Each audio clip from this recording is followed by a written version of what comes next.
Trevor Bauer, the right-hander, fires. Fly ball, deep left center field, back toward the wall. It's got a chance. Gone! That's what you do with a fastball in the middle of the plate. You hit a line drive rocket over the 368. Side and left center, and the Cubs are on the board. This place is shaking. Done it before. Here's the 0-1. This is going to be a tough play. The Cubs win the World Series. Brian makes the play. It's over. And the Cubs have finally won it all. 8-7-10. Welcome back to the Pointless Exercise podcast. I did it wrong. Welcome back to another exciting edition of the Pointless Exercise podcast. I think it's the first time I haven't done it that way in like 8 years. Oh, well. You have, to be fair, a whole variety of podcasts sort of. But they all start the same way because I'm a one-trick pony. So anyway, welcome back to another exciting edition of the Pointless Exercise podcast. You could tell from that other voice, Mike Donahue, that there is crap to be remembered. And we are going to remember this crap about great and otherwise third baseman in Chicago Cubs history. We're working our way around the diamond. You can you can pull up the ones for, see, what order did we do? We did center field first, then we did left, then we did right. And now we're at third. 3 down. And unlike the outfield spots, where actually right field turned out to be, they're legitimately great players in right field. One basically in left, Billy, and none in center. The Cubs have had some pretty good third basemen, which I know is I don't know if you want to get to it now or when we get a little later, but we grew up in a generation when we were told this propaganda that the Cubs had not had a good third baseman since Ron Santo. And it was bullshit. And it continues to be bullshit because some of their best players in recent years have been their third baseman. I think it has been laid to rest in the last 20 years, but it does. I think it's part of the inspiration for breaking these down by positions is that first and foremost, there actually is a position that is just almost uncannily inept historically and it's frankly a more important position than third. That's center field. We've spent a lot of time treating that, and we have an episode dedicated to it. Like, if there's one position that the Cubs just have had some consistent black hole, it's never been third base. It never was, and it's been center field. So we covered that. But as for why that was even such a thing in the first place, I have my own theory that we'll probably get to, but it was a persistent sort of accepted fact easily for the 90s and the aughts. And I'm not so sure it was really the case in the 80s. I think it was like a 20-year myth that the Cubs just were sort of cursed because they had not had a really consistently good presence at third base. And okay, we'll discuss it today. We'll hold it till we get to that era because it immediately proves itself wrong. Right. The very first day after that guy leaves, the very first game played, there's a very, very good third baseman who plays instead. Yeah, there's a whole lot to it. So, yeah. But as always, we go back because the Cubs have been around forever. So we go back to about a decade after the end of the Civil War. Although the way things are going these days, I have to say the first American Civil War. Here we go again. And these are the ones I enjoy for my own edification because I don't I go with a blank slate and I get educated and learn about some of these guys that some of them I've never heard about and get a whole new level of appreciation. So. I'll tell you, I learned something immediately, and that was you will have heard of the first ever Cub third baseman, and he is a legitimate baseball Hall of Famer. So can you guess who the first guy he was their regular third baseman in 1876 and 1877. Who's the only Cub from that era who you know? Well, it's Al Spalding, but he pitched like 90 games. It's not Al Spalding. It's too soon for Cap Anson. It's Cap Anson. No way. Yes, he played third base his first 2 seasons with the Cubs. young, and he was Cap pretty good. Anson. He was worth 5.9 WAR, which he didn't even know was a thing in those 2 seasons. Wow. Okay.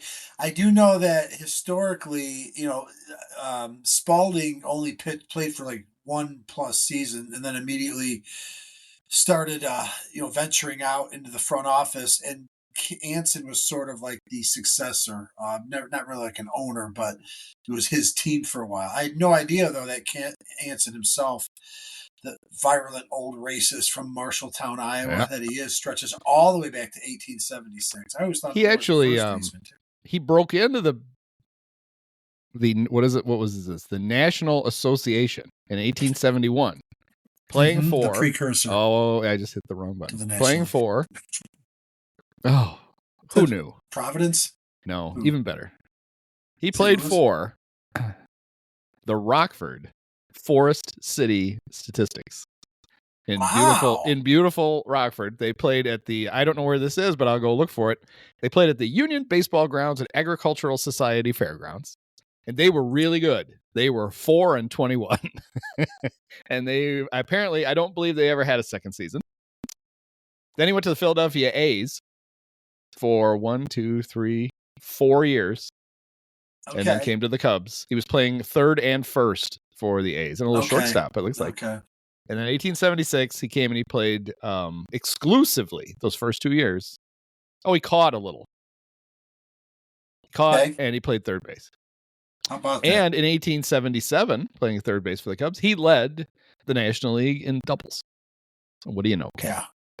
He would collect 3,000 hits, all pre-20th century, but still one of the earliest, I guess, just the early greats on the ball field. He moved to first base for good in 1879. He did pitch a few times in the 80s. Wow. Did everything. Cap. He hit 399 one year. He won 4 batting titles. And he was a complete asshole and a racist. Or, as the current owners would say, it was the good old days. Actually, no, they're not as racist as one of their previous owners was. We'll get to that. The next guy who was a regular third baseman played it for 6 seasons, and that was the great Ed Williamson. Okay. I don't know. Oh, I didn't tell you who Cap's most similar players were. They are all Hall of Famers: Paul Wainer, Tris Speaker, Honus Wagner, Tony Gwynn, Paul Molitor. Oh, wait, Sam Crawford, was he a Hall of Famer? Is Sam Crawford? He's not the one. Absolutely. Sam Crawford was Hall of Famer. It was Sam Chapman that got hit in the head and died, right? No, Ray Chapman. Ray Chapman. Okay, I was way off. Didn't get either name. I think you're thinking of Sam and Rod Horn. Carew. Ooh, yeah. Very elite, just great hitters, just pure hitters. That whole Cap list. would not have been happy about Tony Gwynn and Rod Carew. Is it because Rod Carew is Panamanian or a Jew? Jewish. Which that's is right. Whoa, Cap would have been spinning in his grave. He's black, he's foreign, and Jewish. Right. It sounds like a casket is trying to burrow its way out of the ground. Lighting the Sec Taylor Stadium in Des Moines. Ed Williamson led the National League in doubles in 1883 with 49. So far, every third baseman in Cubs history has led the league in doubles at least once. Yep. And 1884, he probably would have been the MVP, but they didn't have such a thing. 6.3 WAR, led the league in homers with 27, which must have. How about okay? Here's this. What happened? Sense. What happened in 1884? I'm going to read you by year Ed Williamson's home run totals. See if you spot an outlier. 1, 1, 0, 1, 3, 2, 27, 3, 6, 9, 8, 1, and 2. Brady Anderson apparently took a time machine back to 1884 and shared his stuff. Yeah. In 1883, nitroglycerin was invented. Yeah. What did they played in? They played in a phone booth. I assume it's the same number of games too. Of course, everything else is to scale. Something happened because here are the Cubs home run leaders in 1884. Ed Williamson led the league with 27. Fred Pfeffer had 25. Cap hit 21. Abner Dalrymple hit 22. So yeah, something I happened. think Home that runs went crazy. That might deserve some treatment. How about that? The Cubs, 4 guys hit 20 homers. They finished. Oh wait, that's not right. I was looking at the wrong one. Where is? They don't have their rank. I wanted to see where they ranked. They didn't do it. Hoss Radburn was hurling for the Providence Grays around then. Ed Williamson was succeeded at the position for 5 years by Tom Burns. Tom, I don't have much to say about Tom. And I don't believe he led the league in doubles. I broke that streak. Lead the league in doubles. His most similar players include Tony Womack and Buck Weaver. So there you go. Okay. Kind of all over the place. 1919 Black Sox, right? And a 2003 Cub. I better check real close to make sure. I don't want to cut him short if he led the league in doubles. There's a streak. He There's never a did. streak to. He did lead the league in games played in 1889 and 1890, so he's a little bit of an Iron Man. Regular Cal Ripken. Then 1906. So there are a lot of guys playing 1 year, nobody of any note. In 1906, Sure. Harry Steinfeld. Yes, I knew this. Is you the know third why? baseman for the back-to-back pennant winners. Oh yeah. So I learned this when I was like 10.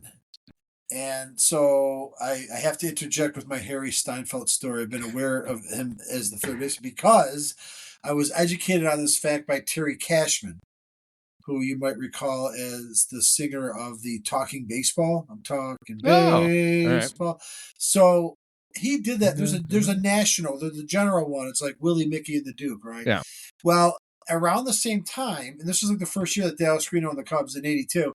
He also recorded like 7 or 8 team specific ones. And I remember going to a Cubs game in '82 and we could buy the 45, the record. And it would start like dun, dun, dun, dun, dun, to Tinkers to Evers to Frank Chance. Cub fans had a victory dance. Who was Harry Steinfeld anyway? And then the thing is, like my dad, 1982, pre-internet, like he knew exactly who Harry Steinfeld was because it was like one of those running jokes from probably like the 20s and 30s, like when they're like thinking back 20 years. Oh, Tinkers Evers the Chance. Who was the third baseman? And it became so ingrained that he himself became the answer to a trivia question. He had to be a pretty good player, though, because Tinkers, the Evers, the Chance aside, and Wildfire Schulte and Mordecai Brown, they were a great team. So it wouldn't surprise me if Harry Steinfeld's already ready to push Ed Williamson aside. Well, he led the league in doubles in 1903, but that was for the Reds. Oh. But he came to the Cubs in 06, and he led the National League in hits and RBIs. He hit 327 with a 395 on base, a 430 slug, and was worth 7 WAR. Damn. To that point, the greatest team ever assembled. Correct. Which didn't win a World Series. No, correct. Everyone's singing about the shortstop, second, first baseman. This guy's putting up a 7 WAR. I can see why. What's the deal? How many games did those Indians win? They won like 115. 1954. The Cubs have the record still, 116, right? I think the Mariners. Cubs and the Mariners also did it, but none of those 3 teams won the World Series. All. Right, exactly. It's cursed. In Harry's comparisons, his age 26 and age 28 seasons, he was Terry Pendleton. So you need to know who NL MVP Terry Pendleton. He didn't deserve it, but he got it.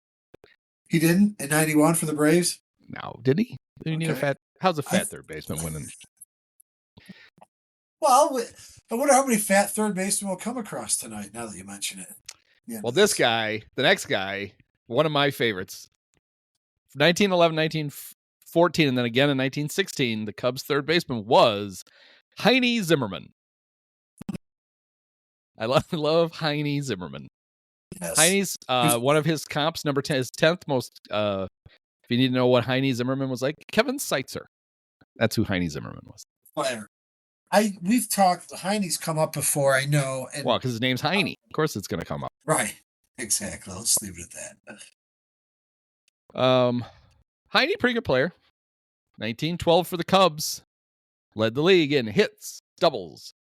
Oh, God. The Cubs third baseman hitting doubles. It's a tradition like none other. Homers, RBIs, batting, slugging, OPS plus, and total bases.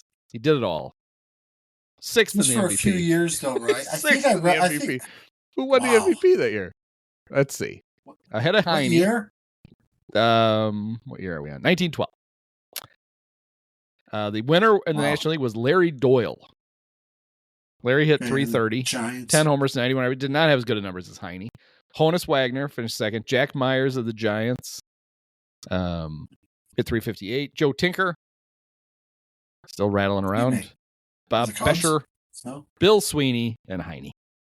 Yeah. Had a great year. I think I don't mean to besmirch Heine, but I feel like I read somewhere he had he rubbed people the wrong way, which would probably track if he put up those numbers and could barely scratch top 5 in voting. Heine is he won the Triple Crown. What year did he win the Triple Crown? Oh, that year. I just read off. Hey, homers, RBI. When did he do it? Oh, the year I just literally explained. He was on 2 World Series championship winners. And according to his numbers, Heine should be in the Hall of Fame, and he's not. His black ink, the average Hall of Famer 27, he has 28. His gray ink, the average Hall of Famer 144, 123. Hall of Fame monitor, well, I guess he might fall a little short. His comps, though, nobody you've ever heard of except for Kevin Seitzer, unless you know who Pinky Whitney, amazing, or Hardy Richardson are. And Hardy Richardson, didn't he play linebacker for the Bucks? That was Nickerson. This could work against him, and that his one of his most similar by age is Wilton Guerrero. Wow. Noted Hall of Famer Wilton Guerrero. He's all across the board. Heine made room for Charlie Deal. Charlie's most 2 of his comps, a Cub great, Emilio Bonifacio. Hey, and number 9, Klondike Douglas. Of course, you gotta like a guy named Klondike. That's good. Yes. Now, I compared Vidal Brujan to Emilio Bonifacio, and then the very next day, so did Jim DeShays. So clearly, Jim is reading. Listener. He's following me on Blue Sky. I think that's where I did it. And as somebody pointed out, by the way, Emilio had one really good. Actually, he really had one great half season for the Cubs. Yeah, I feel like it was an opening series somehow. He had like 13 hits or something. Oh yeah, he was hitting like 800 after like the first 2 series. I think it's 2014. Yeah. Heine Zimmer was actually only a part of 1 World Championship. He did not play in the 06 World Series, but he did. But he was on the team apparently.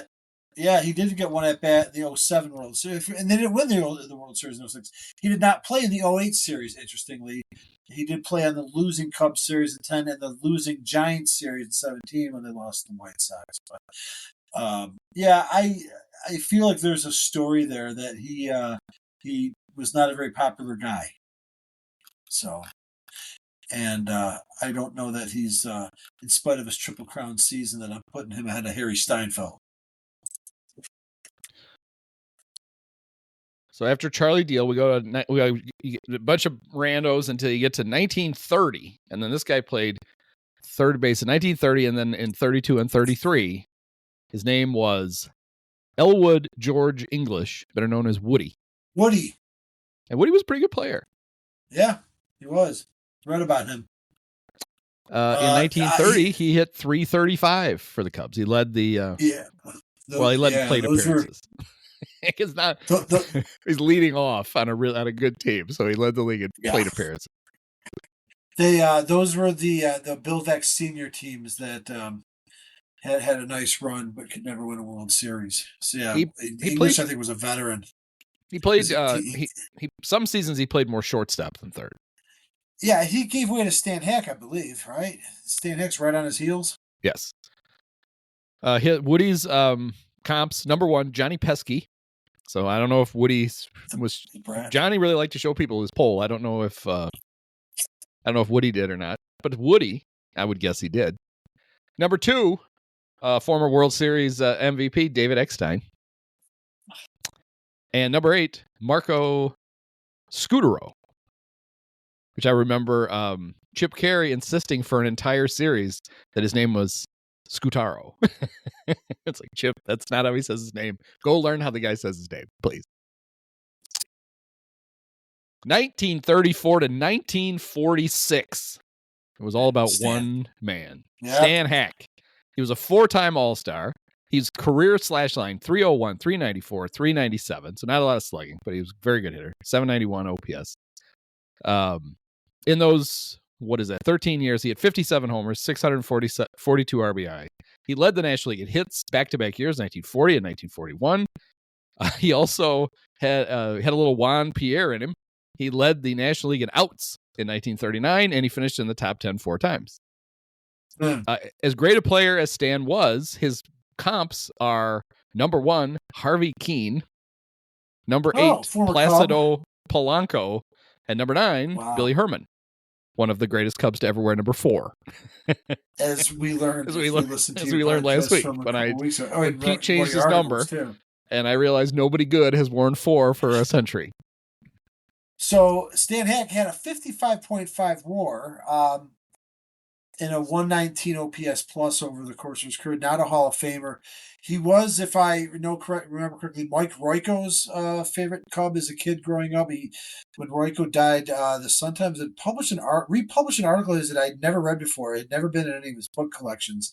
And it talked about how Royko's dad had a lucky day at Arlington the day before and was going to take the kid to the opener. And he got to see, it was probably like 1938 or something like that. And, seeing Stan Hack in person, this is, reading how Mike Royko would write about him. I think my Uncle Bud also, it was his favorite player growing up. I think in Cubs lore, one of the more legendary moments, I brought it up recently. We talked about the 35 World Series. Cubs lost in 6 games to the Tigers. The last game, they lost in extra innings. It was a walk-off, but not before in the tie game in the top of the 10th, I believe, maybe the 9th. Hack led off in a tie game in the World Series, Game 6 with a triple, led off, and then got stranded famously on third base, and the Tigers walked it off. But like Jorge Soler. Yes, right.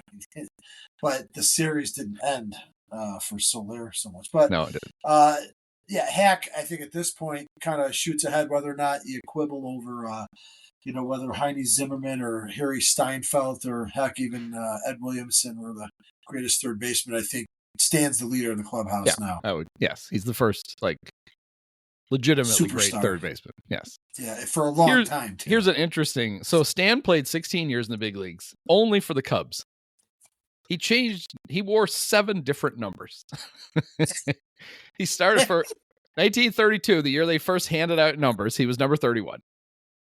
Then in 33, he wore 49. And then in 34, he wore 34. I guess because that was the year. Always wear the year. In 35 and 36, he wore 39. Then for 11 seasons, he wore his familiar 6. I was thinking it was 9, but it was 6. But then 1943, he wore 20. And his final season, he wore 25. Remarkable. And it just gets back to the thing I posited this in because I noticed that when I was writing the thing about famous number 4s was all of a sudden in 32, everybody got their numbers for the first time. But then like 4 years later, everybody changed numbers. And I'm still positive that it was basically like when we were in Little League and the new uniform showed up and you just had to get one that fit.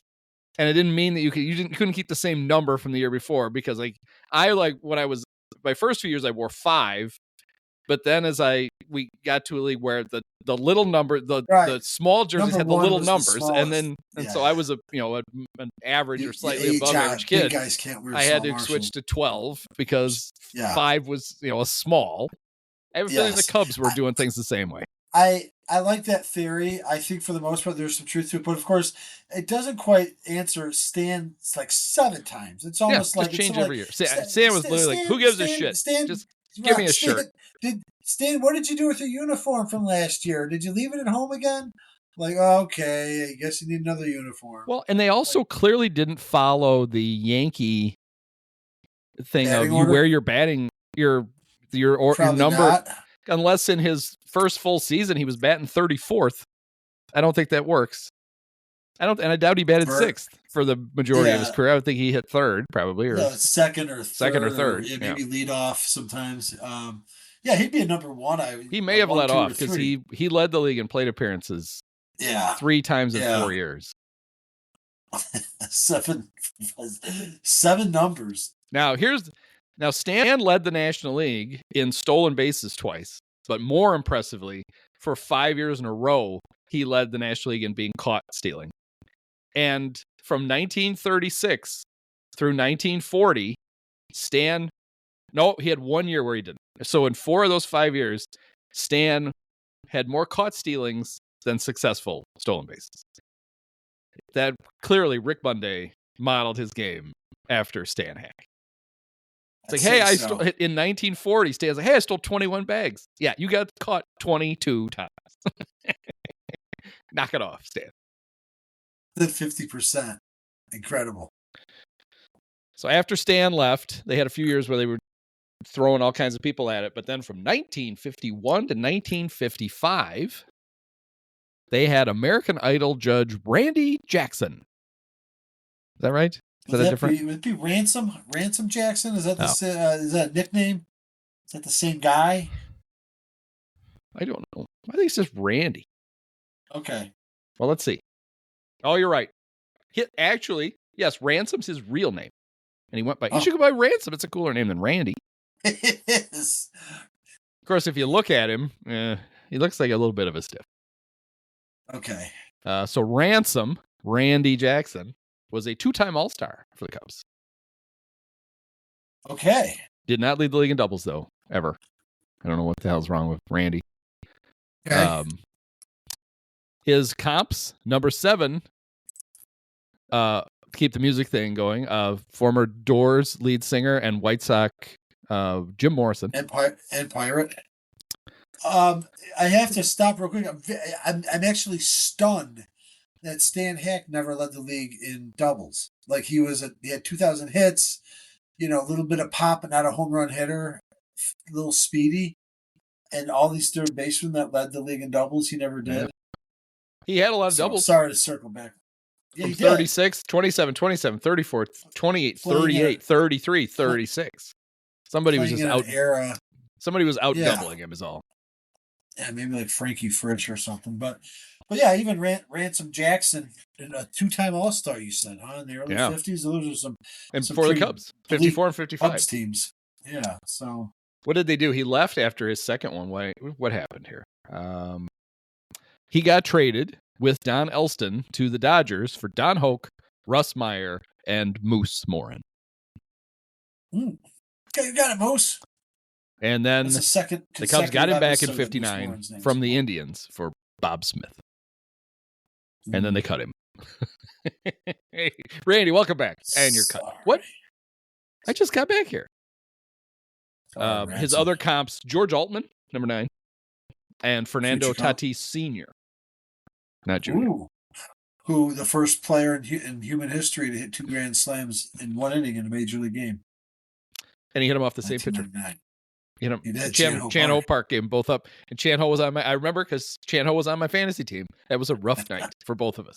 I think I took it harder than Chan Ho did. Well, it's probably more than 8 runs too. If you're in an inning long enough to get 2 grand slams to 1 batter, you've probably given up more than 8 runs. I would just take so. So here's an interesting thing. In 1957, what Cub played the most games at third base? 57. 57. He's a player far better known for playing other positions. Was it Roy Smalley? He may have been a 2-time National League Most Valuable Player. Ernie Banks. Really? Ernie Banks played 58 games at third base. And I tried to find the explanation. And the closest thing I could was they said he was making room for Jack Luttrell, who played 47 games at short that year. Jack Luttrell, this was the year Jack hit 190 with a 233 on base and a 261 slug. The only thing I can think of is Ernie had in 1954 had committed 34 errors. In 1955, 22. He committed 25 and 56. And in 57, he only committed 11 but he only committed 3 at third. Okay. But of course they moved him back to short full time in 58, and he led the league in errors again with 32. But he was MVP. Yeah, that was his first of 2 MVP years. I have a feeling the Cubs were like, "Oh, they all outsmarted themselves. Let's move him to third," and they're like, "God, look at this asshole playing shortstop. Just move Ernie back. We'll who cares if he makes 30 errors? We're not watching Jack Luttrell try to play. Jack Luttrell, that's basically a like late career Larry Boa / line. that he's putting up there. Is it like Johnny LeMaster? Like all the shortstops that of Boa's era? Yeah. So in 1958, they have Ernie back at short, and they make a trade to get a third baseman. They make a trade with the hated Cardinals. They trade Jim Brosnan to the Cardinals for Alvin Dark. Future manager of the Oakland A's, Alvin Dark. And Alvin played third for 2 years, and after the 59 season, he was traded to the Phillies for Richie Ashburn. Ah, okay. Whiz kid. Yeah. And of course, I've told the story of my dad's, his glove, which we still have, is a Richie Ashburn glove, and he liked to refer to him as Itchy Rashburn. Nice. So that was hilarious. Hello. Alvin Dark, who played a lot of shortstop in the big leagues, played for a long time, then he managed the Giants, I believe, amongst other teams. Giants maybe and A's, yeah. the Mets, maybe. He was one of the managers. Or did he play for the Mets? He won one of the 3 championships where Oakland won the only other franchise. That's right. Besides the Yankees to win 3 in a row. Dick Williams had the first 2. I think Alvin Dark. I remember that now. His comps, number 1, Mark Grudzielanek. Number 2, Alvin Darks. Yeah, Placido Polanco. It's everywhere. 3, Tony Fernandez. 5, Jose Reyes. 7, Orlando Cabrera. And 10, Elvis Andrews. And then I don't know if you've heard of the guy, now Cubs fans don't talk about him much, who took over in 1960 and played there until 1973. Some guy named Ronald Edward Santo. Ron was a 9-time All-Star, a 5-time Gold Glove winner. Gold Glove. Yep. One of the original members of the Utility Tunnel of Fame. And he then got inducted posthumously into the National Baseball Hall of Fame. Hall of Famer. And along with Leon Durham and Bruce Kim, his number 10 was retired in an emotional ceremony. This is my Hall of Fame. The day after the Cubs clinched in 2003. Yep. Ron was good for 70 and a half career WAR. He led the National League in walks 4 times. He finished 4th in MVP voting in 1967 when he led the National League with 9.8 WAR, the most WAR ever at third base for the Cubs. That year he hit 300 on the nose, 395 on base, 512 slug, 31 homers, 98 RBIs. He drove in 100 runs 4 times, but he also drove in 99, 98, 98, and 94 runs. So he almost drove it in 8 times. My favorite thing is, who do you think his number 1 comp is? Brooks Robinson? No. It's a Ramos Ramirez. Really? Wow. How about that? That's going to come back. A Ramos Ramirez, Scott Rowland, Dale Murphy, Ken Boyer, Harry's favorite, Gary Gaetti, Andrew McCutcheon, Ruben Sierra, Chili Davis, Bobby Bonilla, and Brian Downing. The first few of those are Hall of Famers, and Santo, of course, is. He pretty much blows Stan Hack out of the water. One of them. Only one is a Hall of Famer. Just Rowland. Say it again. Ramos Ramirez. I don't think. He's in the Utility Tunnel of Fame. It's just as good. Dale Murphy. Right, it is. Murphy's a should be. Yeah. I wasn't even sure of that when I was watching him play, but Gary Gaetti probably should be in the Hall of Fame. Not Hall of Fame. Maybe Utility Tunnel for hitting for the one for his 26 games in 1998. Carry balloon. Yeah. But so Stan Hack, take a seat. New leader of the clubhouse. And I think like Santos, those are some prodigious numbers. I think also on those Cubs, those Renaissance Cubs teams that kind of awakened after a 25-year drought, those DeRocher era Cubs. Ernie was getting along with the two. Those were Billy Williams and Ron Santos Cubs. And if you look at his peak years were those teams, he was arguably the best player on those teams that, obviously, unfortunately fell short. But I think it also speaks to, I think there is some truth that position of third base, if anything, is kind of, I think, somehow gotten overlooked historically. Those are some incredible numbers. It is a crime that Santo, wasn't in the Hall of Fame sooner, but there was just something about that position where it just felt like he never seemed to be overwhelmingly in his day, and it took a lot of retrospective look at it. Just for the Cubs, obviously, objectively, that's the best that they've seen up until this point. And from 64 to 67, 8.9 WAR, 7.7, 8.9, 9.8. He was an All-Star 3 of the 4 years. The year he had the 9.8, he was not an All-Star. The best year he ever had, he didn't make the All-Star team. He did make the All-Star team in his final season as a Cub, which was Okay. just kind of bleh. 267, 348, 440, 20 homers, 77 RBIs. He did not make it as a White Sox in 1974. Narrowly No, missed. he did not. He was 221 for yeah. those Sox. He didn't even want to be there. I'm surprised he hit 221. Playing second base because the great Bill Melton wouldn't, It took. I'm a better third baseman than you are. Fuck off, Bill. Yeah.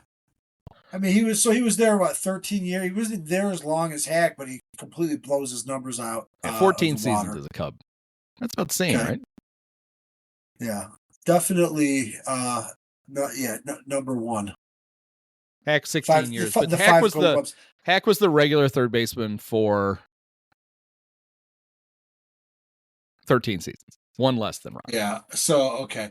The 5 Gold Gloves. Like, my dad used to always, there's always local parochial prejudice, but, obviously Brooks Robinson was great, but my dad would kind of and the 5 Gold Gloves, even though that's a subjective award, illustrates how proficient he was. But, he was trying to argue that he was every bit as good as Brooks Robinson. I left out he was Rookie of the Year in 1960.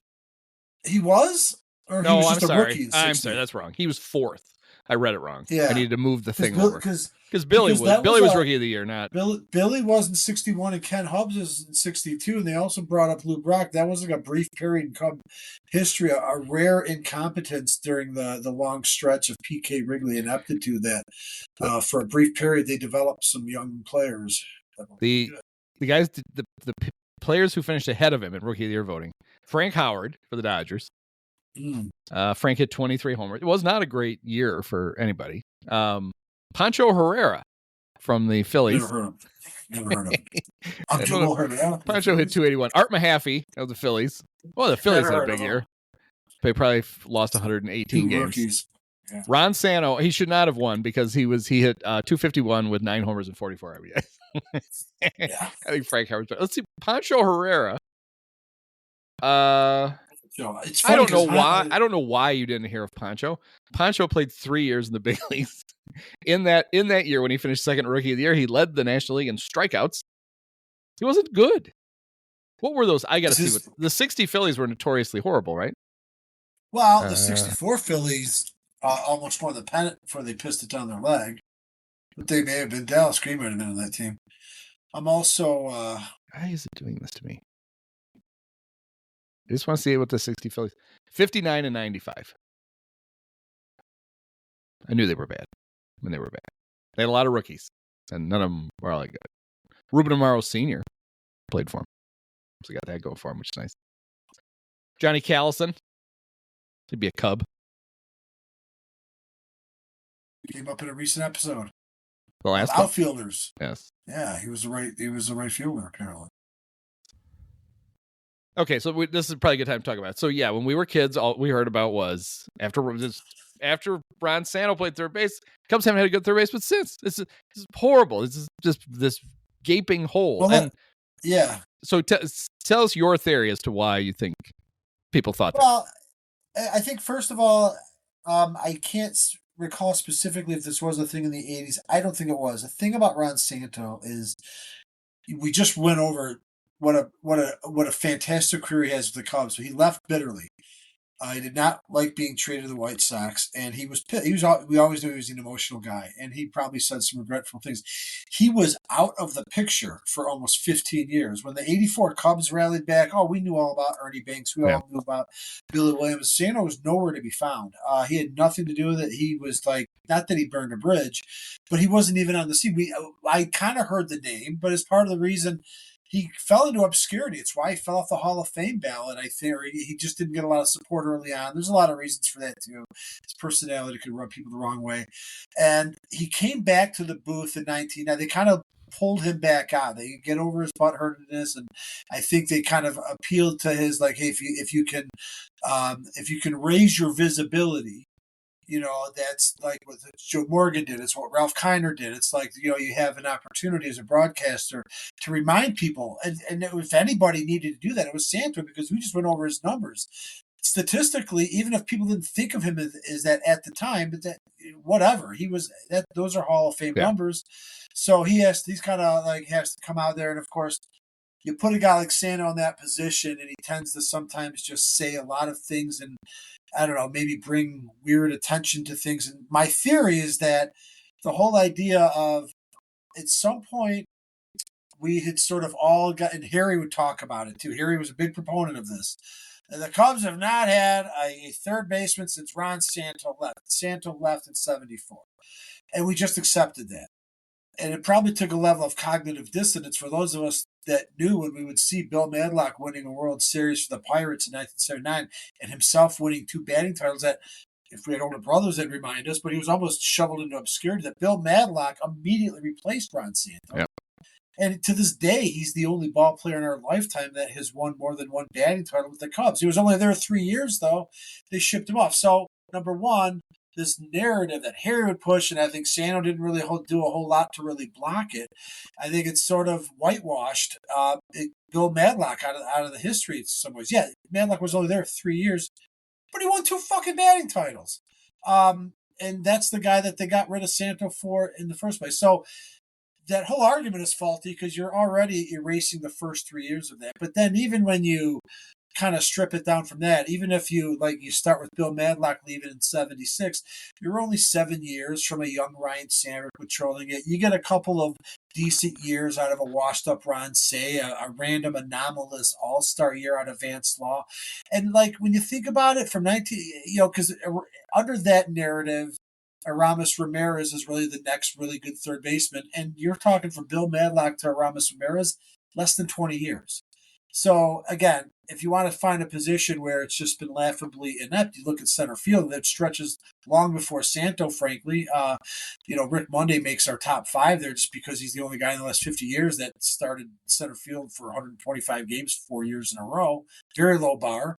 But the whole thing about third base was just a myth. And I feel that it was very much Santo didn't do a whole lot to really diffuse it, but it was overblown. And it's going to come back to when we get into the 90s, and we will, that I think it kind of really amplified. Yeah, I mean, put some pressure on. When Ron comes to announce, the Cubs are going through a very bad period of third baseman. And so basically what it should have been, what the narrative should have been, the Cubs haven't had a good regular third baseman since Bill Madlock. But it wasn't. That didn't fit the narrative. It had to be Santo because Bill wasn't trying to make a Hall of Fame case on WGN 162 days out of the year.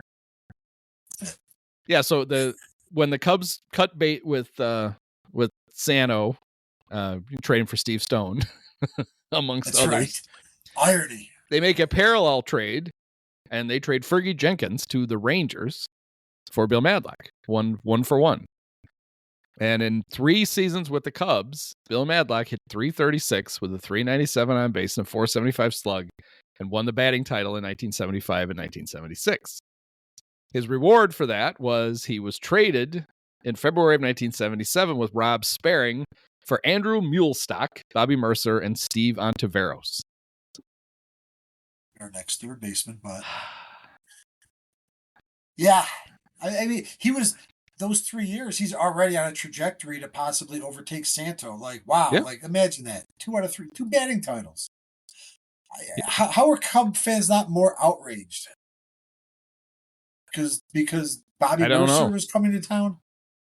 I guess. I mean, it's like Mickey Mantle, only a lot worse. He's from Oklahoma. They're the same guy. Yeah. I love him. And Madlock would win, too. He won a world championship and another 2 batting titles. Yeah, he won 2 batting titles. He won 1981 and 1983, won the batting title for the Pirates. Yeah. He didn't stay in San Francisco all that long. He was there he got traded during the 79 season, during the We Are Family season. And immediately, he was struggling, especially for him. After 69 games, he was at .261 for the Giants with a .309 on base, which is very un-Bill Madlock. He gets traded to the Pirates. 85 games for them. Hits .328 with a .390 on base and a .469 slug. Sounds like he was in Derek Bell Operation Shutdown mode. Yeah, I'm not hitting until you trade me somewhere cool. Yeah.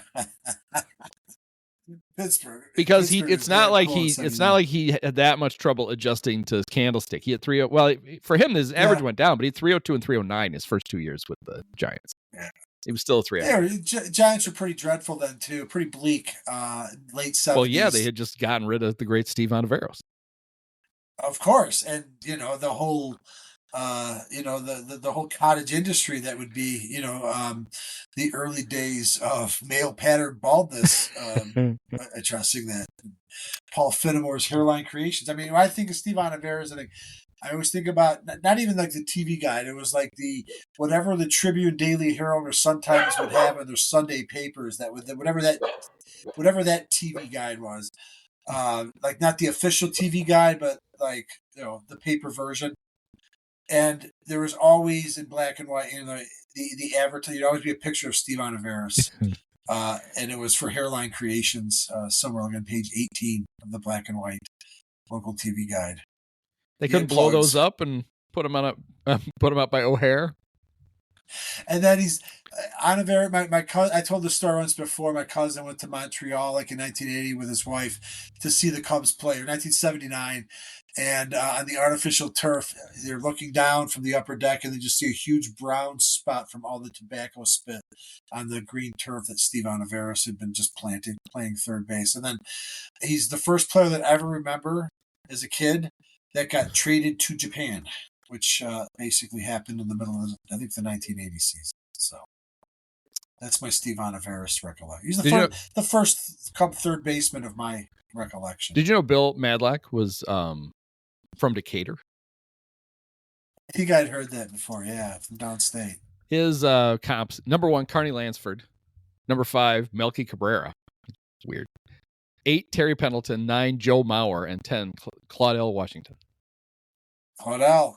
Madlock didn't play long enough to be a Hall of Famer. 4 batting titles, but he played 15 years. Yeah, he hurt though. I think he just didn't put up enough. I don't know what it would be. Let's see. His career 305, 365, 442. He he won 4 batting titles, but his career batting average is it's over 300, which is good, but it's not great. And he didn't hit for power. He averaged about 10 homers this season. Okay. He just wasn't good hitter. Kind of a poor man's Rod Carew. But you could see why the Cubs traded for Ontiveros. He was coming off a hot season with the Giants. Oh, he had hit 176 with a 244 on base in 59 games for the Giants in 76. But he comes to the Cubs, and his first season, 299, 390, 423 for those amazing 77 Cubs. That 77. But oddly enough, he wasn't one of those like 9 All-Stars, was he? Along with like Jerry Morales and all those other. Okay. But Ontiveros was the everyday third baseman for 3 years, 77 to 79. 78. Okay. Yeah, he was traded mid-season to Japan. And I was like, as a kid, I was like, what? What? He got deported? I think it was. How could he get deported to a country you're not from? That doesn't happen in the middle of a season, does it? The players get dealt. I'm going to have to look up Steve on it. I know he got dealt to. That's where he finished playing. And then, of course, like 5 years later, there's this other Steve Ontiveros and Tony La Russa's bullpen in Oakland. No relation.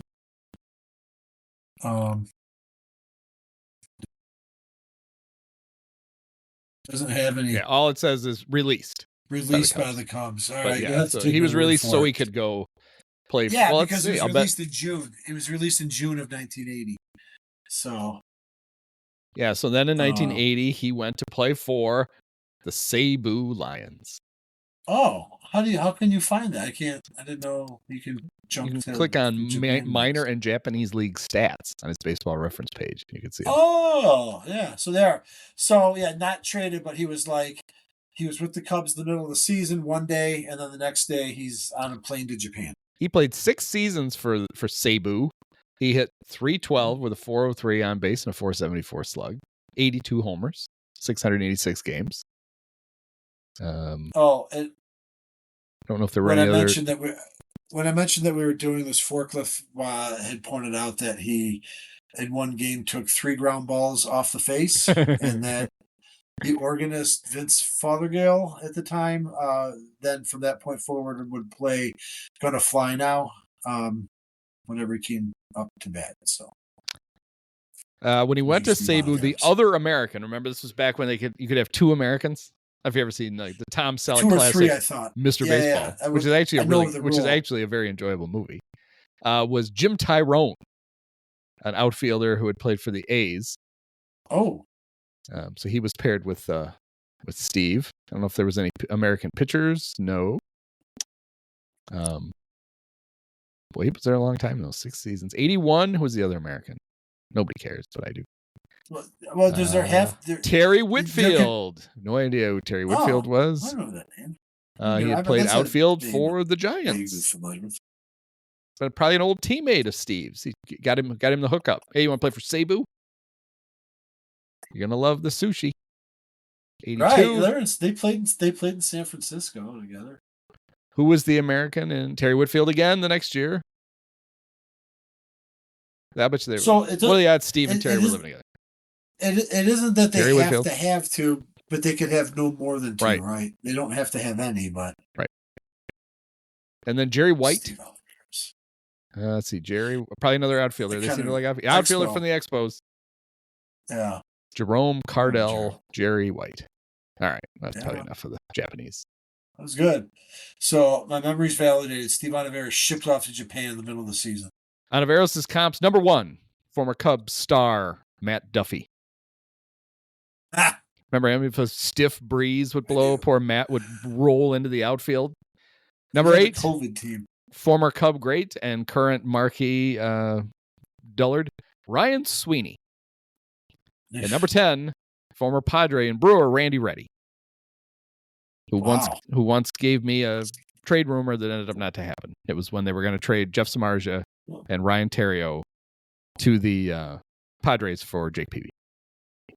Oh, Randy had told a bunch of my buddies from the Snappers at the winter meetings that it was going to happen, and they told me, so I ran with it, and it turned out that day. Well, I didn't really care, but people say Cub fans don't tease Cub fans with stuff like that. They get very upset. Stupid DeCipio. 1980, the primary third baseman was Lenny Randall. Oh, I'm a year off. You're a year ahead. Love a year ahead. I love Lenny Randall. He just passed away recently. What would we say Lenny's probably best known for? Well, there's a few things, right? So number 1, there's a great YouTube video of he gets brushed back by a pitcher. Oh, that's right. Oh, yeah. A subsequent at bat, he lays down a drag bunt, and as the pitcher's running towards the first baseline to field it, Lenny's running up the line and just runs right and just blows him up. Yes, he and then does. He gets tackled by the first baseman and shit. And then, of course, he was known for beating the absolute tar out of future Cubs interim manager Frank Lucchesi in spring training in '77. And then that forced the trade out of town. I listened to a podcast with him once. They said he was actually batting against Ray Burris of the Mets when the lights went out in New York in '77. Apparently, he was batting for the Mets against Ray Burris of the Cubs. And then another, just a visual that you'd find on YouTube that he's most famous for was the attempt to blow a bunt roller while playing for the Mariners towards the end of his career, trying to blow it across the foul line. And he succeeded, I believe. Yes, so, but you can't do it. Yes, correct. But I think I forget what they ruled on the field now. They ruled it was okay, but then we're told afterwards they made the wrong call. But yeah, so kind of some interesting moments, like beating the hell out of your manager in spring training, getting forced off the team. It's pretty big, and just an interesting guy. And I remember he was like, I became a Cubs fan in '79, and Ivan DeJesus was like the leadoff hitter for like 3 or 4 years, and then Lenny Randall shows up, and he's the leadoff hitter, and Ivan's batting second, and then Lenny Randall leaves, and then Ivan goes back to batting leadoff. But you can see why. I believe he always had a very high on base, playing in an era when it wasn't really appreciated. But, so Lenny has a direct connection to Bill Madlock. So this is odd. In March of '79, he gets released by the Mets. And in May, the Giants pick him up, but he never plays for them. Maybe they send him to the minors. On June 28th, he was part of the trade. It was him, Bill Madlock, and Dave Roberts to the Pirates for Fred Brining, Al Holland, and Ed Whitson. Wow. So he was also a '79 Pirate, but I don't think he played for the Yeah, Pirates. but he didn't, He must have got released because yes. the Yankees bought him Okay. from the Pirates. So He didn't got play in the released- big leagues okay. for the Pirates. He wasn't, so he didn't get a Okay. ring. Probably poor Lenny didn't get a ring. No, he didn't finish the year with the Yankees and then showed up with the Cubs. And he was like the everyday third baseman, and he was fine. His comps: Jerry Royster and Jerry Mark Royster. McLemore. Yeah. Okay. Then we get to 1981, That's Ken and Reitz. yes, Ken Reitz, who one of my favorite What? all-time quotes of any Cub ever. He was asked. He said, "The worst thing about being released by the Cubs is they make you keep your season tickets." It's very funny. He had been an all-star in 1980 washed for up the Cardinal, Cardinals, I feel. but he didn't. He was an all-star in 80. In 80, 270, 300 on base, a 390 slug, 8 homers, 58 RBIs. Apparently, they're not too tough to make the 80 All-Star team. So Like when the Schmidt, Cubs did he fall down a well? when the Cubs traded Bruce Sutter to the Cardinals for Leon Durham and Ty Waller, they're like, "Oh, and we can get a All-Star third baseman. We can get Ken Reitz." So he came over and he played 82 games for the 81 Cubs, and he was almost as good. He had 215 with a 261 on base and a 281 slug. It was terrible. It was terrible. 81 games, a little misleading. It was a strike shortened season. Right. It was like 80%. It was by far the everyday third baseman. Yes. His comps: Jerry Harrison Jr., Ray Knight, and Cub legend Luis Salazar. It'll be coming up soon. And then in 1982, the Cubs put some failed shortstop prospect from the Phillies, told him to play third base. Right. Some hack Rookie named third Ryan Sandberg played it for a year, couldn't handle it, had to move him to second base. Yep. And then I don't remember what happened to him. I don't know if he made it or not. I always wondered if, he was there's some argument about whether or not he's the greatest fielding second baseman of all time. He's one of the 3 probably greatest. Yeah, it's fair.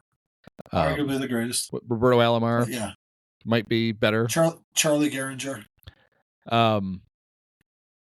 For my money, he's the best because he's better than Alomar. The stat that blows my mind was that he went basically 2 full seasons where he didn't have a throwing error. And how the hell a second baseman turning the pivot on a double play can go 2 full years and not have a throwing error? Unbelievable. And then he's Darwin Barney broke his errorless streak though, right? Isn't that right? Yeah. Yeah. The one that blows me away is he had 6 seasons with at least 500 assists. Because you're getting a lot of balls. Joe Morgan never hit a single season with 500 Why didn't he assists. dive? He doesn't dive enough. It's like because he's picking the ball up on his feet. He doesn't have to dive. I mean, he's just grabbing it and throwing it to first. That's why he's not diving. We don't want to spoil it for second base, but like in Sandberg and Baez, at any position on the infield, third base, including shortstop, second. But like as a second baseman, they both had this sort of preternatural ability to just be where the ball was. Like Baez would sometimes maybe have to slide or dive. Sandberg would too. I mean, that was, but they generally just didn't have to because they had an intuition and they had a great first step. I mean, we know why they moved Ryan because of the guy we're going to talk about next. But do we have any doubt that had they simply left him at third, he would have been like an 8-time Gold Glove winner at third?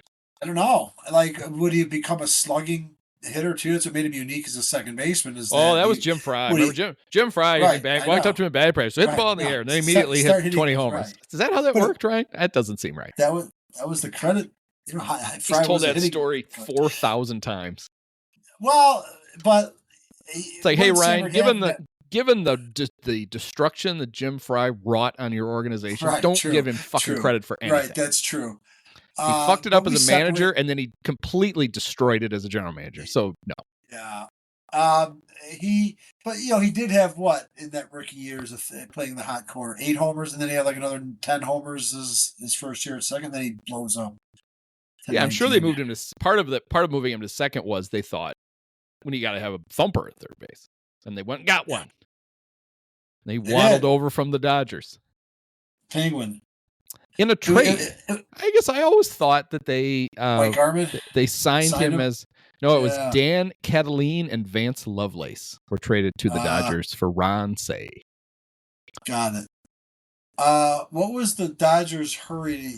Obviously, Say was pretty old by then. Oh, don't you remember who they had to play at third Guerrero? base? Yes, it was time for Pedro Guerrero to take over at third. He was a disaster. They Yeah, he was moved terrible. back in left field. Oh, And another then great who they ended up another great settling quote on? was Pedro's. That was about the same time that Steve Sachs was having his throwing issues. In 83, actually, yeah. And Pedro's famous thing was because Pedro was butchering it at third base. And Pedro said that before every pitch, he would say, "Please God, don't hit it to me. And please God, don't hit it to Sachs." Yes. Very funny. So, Pedro, that was a short-lived thing. Who did they end up... I mean, it didn't matter. Say had put in a solid decade. I mean, that whole infield for the Dodgers was... I mean, they were 74 World Series, 77, 78. And it was kind of exciting having Say. Like, it helped that the team was good in 84 and he hit the 28 homers. He was not... the funniest thing is if you look at any games in 84, it is not a myth when you and I talk about the tall grass at Wrigley. There are like some games where you see a smash and also just like it just skids to a stop. And you had Say and Bo on the left side, so they were perfectly fine over there as long as the grass was 4 feet tall. That was Jay Johnstone's joke was that they mowed the left side of the infield with a helicopter. Right side of the pitcher's mouth. Because Durham and Sammer were very fluid on the right side. You wouldn't want you'd want the ball to get to them. But Say was there for his offense, and he did produce in those 2 seasons. And I think he actually had a high fielding percentage. But again, it's mitigated. Yeah, could get to anything hit right at him. Yeah. So Pedro played third base in 83. He played mostly third base in 84, but by 85 he was a left fielder and is hitting immediately. Yep. He hit 320 that year and led the league with a 420 something on base. Dave Anderson played third base for the majority for half the season, and how about this? Bill Madlock played third base for the Dodgers. At the end of his career, that's who they got to take over when. Okay, because they didn't have I don't remember who. No, they didn't have an answer. Well, it was supposed to be Guerrero, and Guerrero was not a third baseman because Greg Brock was their Garvey replacement, right? Like Mariano Duncan was their Bill Russell replacement, and of course Sachs was their Davey Lopes replacement. Jeff Hamilton, Mickey Hatcher, those guys were supposed to. They eventually they didn't have a decent everyday third baseman until Max Muncy. I don't think. Good Lord. Yeah, I can't think of Dodger third baseman after that. After Say Mike Sharperson, God rest his soul. No. Yeah, he died. He died a Cub. He was playing for Iowa when he had the. Lenny Harris. He was in Iowa. Lenny. Oh my God. How about this? I'm going way ahead, but 1991 Dodgers. How did they not win the World Series? Mike Scioscia, Eddie Murray playing first base at 35, Juan Samuel at second, Alfredo Griffin, 33-year-old shortstop, Lenny Harris playing third, Cal Daniels in left. Brett Butler in center at just a spry 34. He would lead the league with 28 caught stealings. And Darryl Strawberry in right. And Gary Carter in his final season, I think. Jesus. How are they now the juggernaut in baseball? Look what they were doing just 30 years ago. I guess because it's 30 years. Space Cowboys. Ron Say played parts of 4 seasons for the Cubs. 3 and then part of another. No, he played 4. He just 254, 337, 84, 85, 447, 84 homers, and 286 RBIs. So he averaged 20 homers a year for the Cubs. Yeah, that's what they at that point in his career. He got traded. We found this out when we were doing those things about how the 84 Cubs lingered way too long. Yes, he didn't get traded until January of 87. Yes. It's like, no, that's 3 years too long. They were all gone by Memorial Day 86. And I was shocked to see that Matthews was still early in 87, I think, was even still on the team. It's crazy. Say's comps for his career: number 1, Robin Ventura; number 2, Evan Longoria; number 3, Todd Zeile, who'll come up; 8, Matt Williams; and 9, Manny Machado. Okay, yeah. So the Cubs had Cubs, in a visionary move, Cubs had to open third base for the 87 season so that Keith Moreland could move there so that Andre Dawson could come play right. I wonder That's what right. their plan for third base was, because Dawson just fell in their laps, right? Like, this was not the plan. No. They didn't trade Say to move Moreland to third. The Moreland came later when they're like, holy shit, we can get Andre Dawson, and they moved him to third base. Yes. Maybe Tony Woods. Wait a second. What year are we talking about? So 87. Yeah, so it's before they drafted Ty Griffin. He was second baseman anyway. Tony Woods, I feel like, was the prospect that they kept pushing in Mesa back. The third baseman, maybe that's when this has started to take root. The Cubs can't find a third baseman. I will say maybe it did start to creep up before Santo returned to the booth, and Harry was just all over. Wade Rowden played 11 games at third base in 87. Wade Rowden. Yeah. Paul Nochi could have played a little third for him. Ooh, Mike Brumley, they'd gotten Luis Quinones from the A's for Say. Maybe that's who's going to play third. Okay. I don't know. Didn't look like much of a plan. No.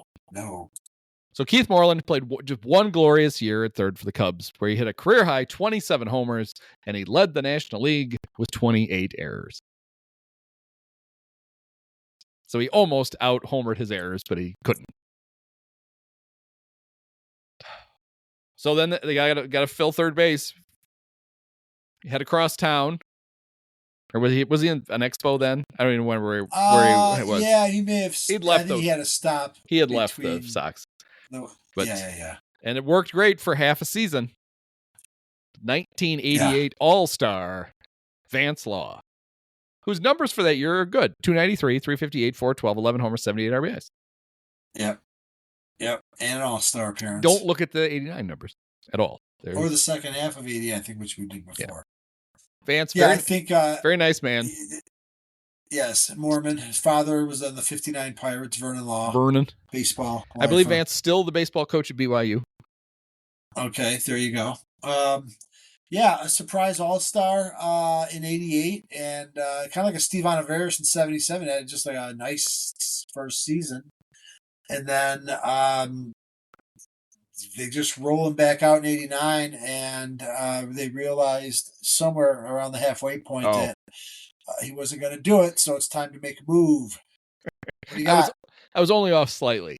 He recently left the manager job at BYU in 2012. Oh, it's only been 13 Only off years. by 13 years. But he was there for 13 seasons. He was a long time. A long time. He hasn't been there for more than a decade. I want to quickly look up Vance's splits and see how that... I thought we did before, because obviously those are decent numbers on the season, but then when you realize he made the All-Star team, you must realize that, those numbers must have probably been disproportionately healthy to warrant that All-Star selection. One-time All-Star. Yeah, he gets the banner. Yep. Kirk Gibson doesn't even get that banner because he never made the All-Star game. It's amazing. He didn't fall off that bad. First half, 303, 359, 414. Second half, 282, 357, 409. He was fine. Oh, yeah. All right. Yeah. Solid season. Enough to dilute them into bringing him back for 89. Basically. That's right. And then they realized that they had a team that might be headed towards the playoffs, but all of a sudden, third base was a black hole. So we got to bring in our guy. One of the great trades in Cub history. In-season trades. Yeah, it's a late two. I'm going to look. It might even been he only played 26 games. This may have been a waiver trade. My favorite. So not like still pisses me off. You can't do them anymore because I think it's dumb. Yeah. I think they should bring those back. I know it's kind of embarrassing for the players, but I don't give a shit. That's what the money's for, as Don Draper would. As Don Draper would say, yes.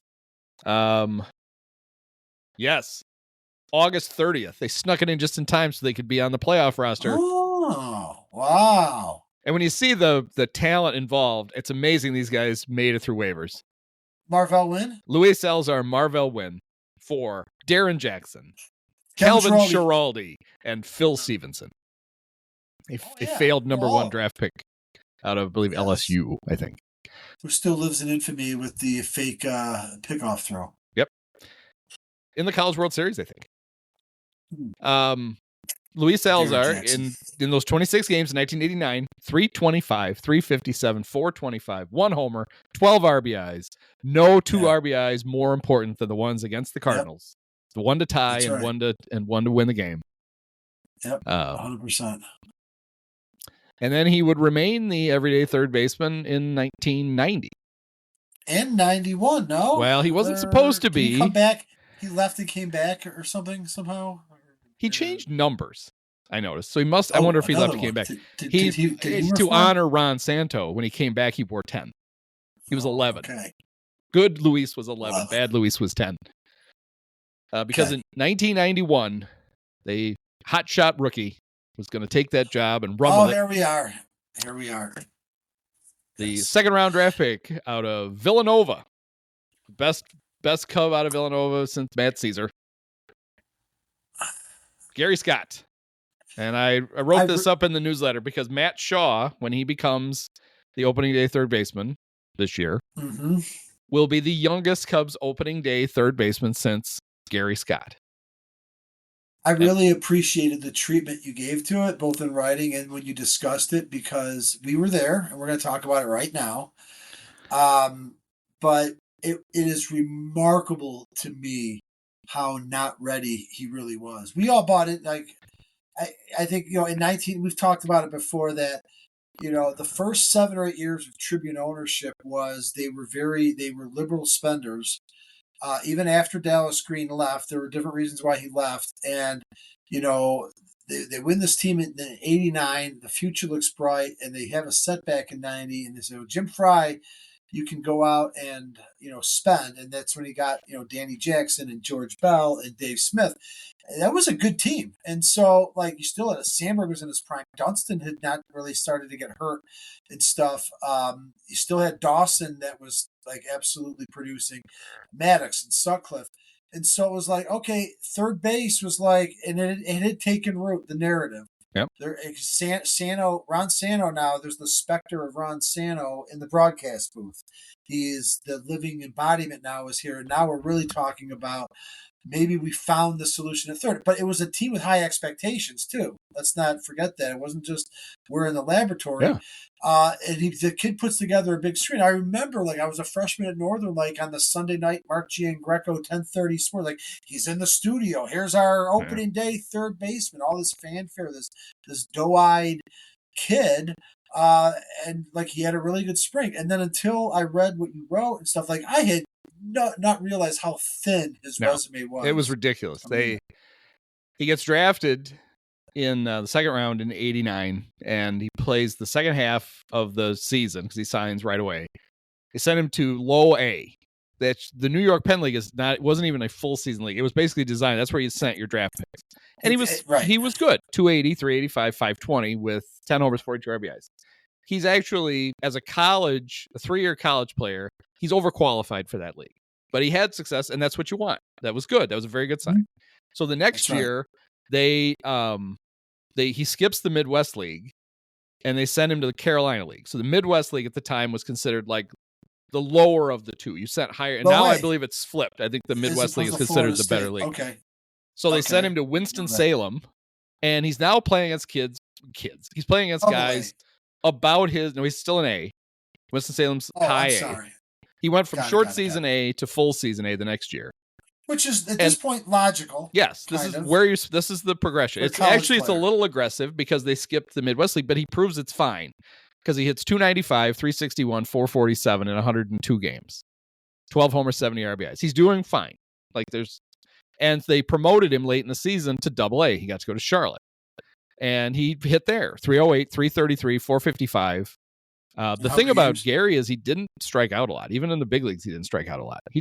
In the big leagues, he just never hit the ball hard, ever. So he's fine. The 1990 season ends, and in a real organization, Gary is going to Double-A. He's going to start the season in Double-A, and if he gets hot as hell, you're going to send him to Triple-A, and if he hits there, he's going to push his way onto the roster.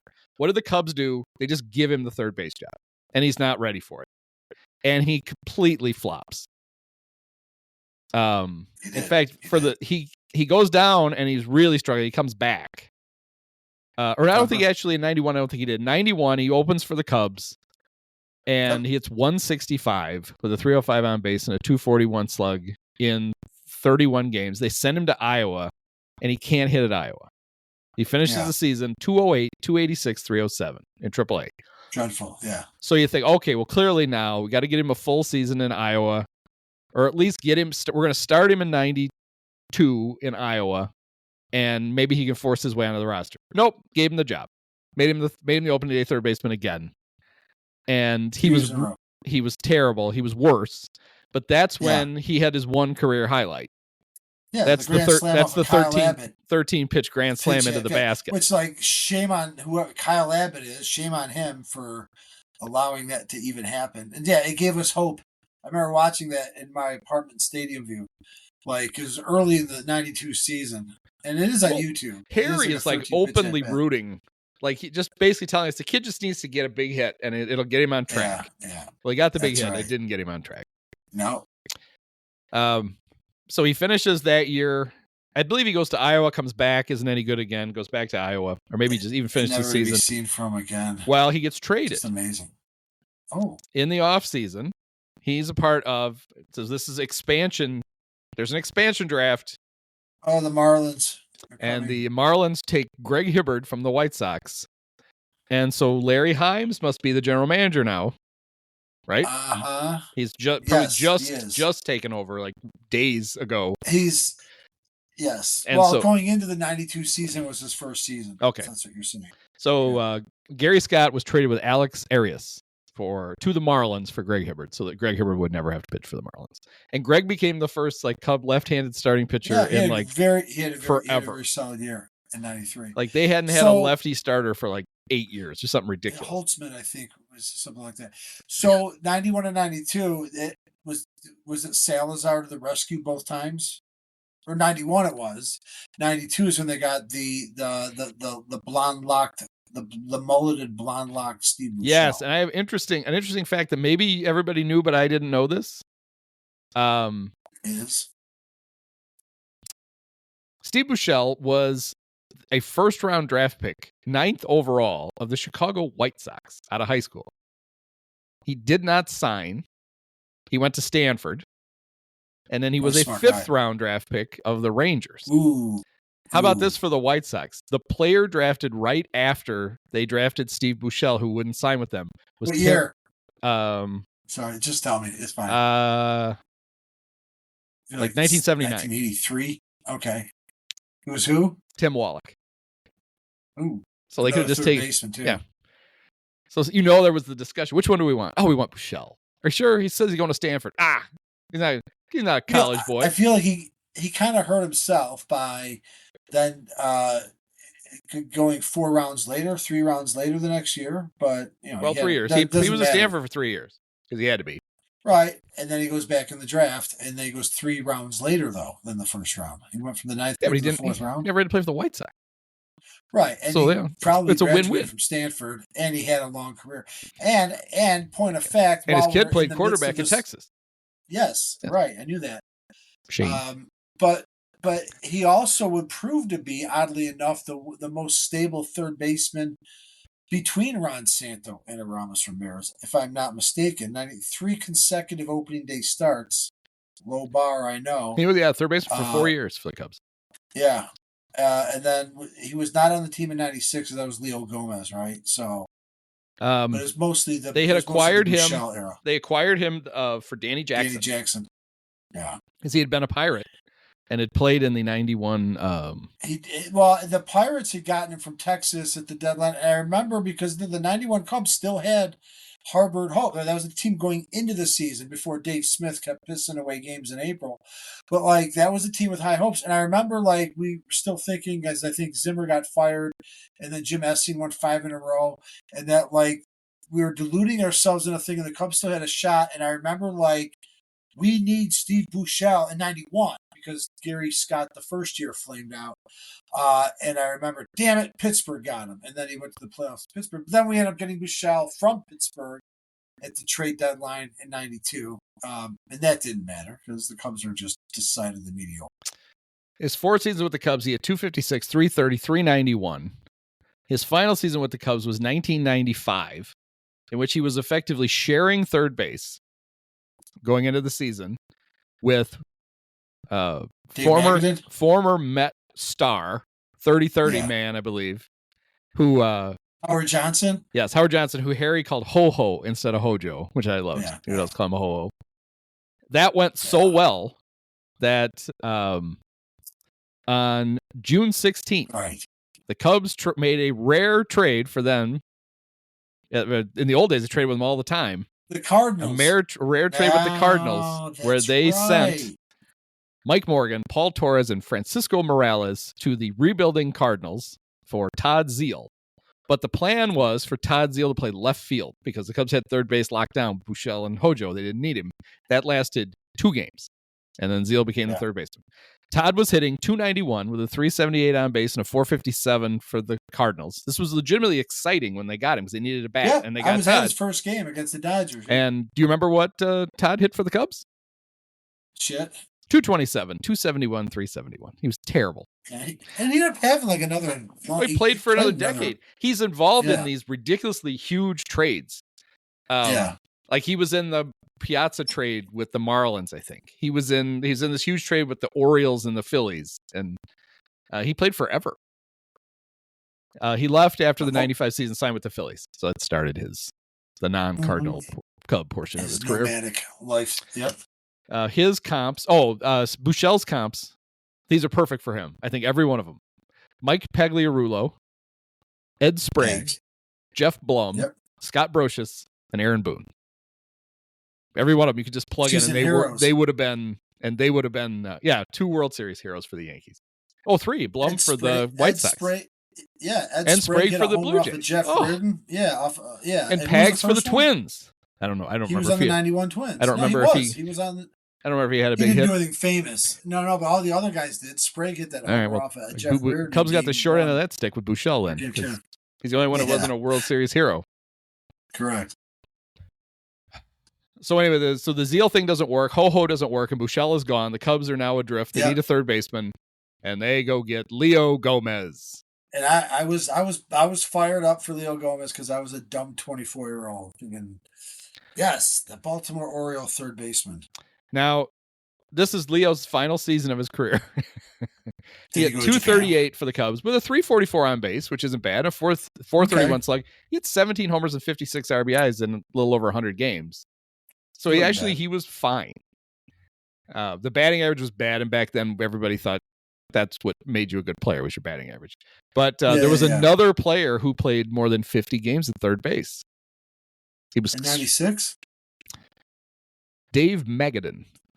Oh, Magadan. I just mentioned him earlier, misplacing him on the 95 team. 254, 360, 367. So he got on base, but he never slugged.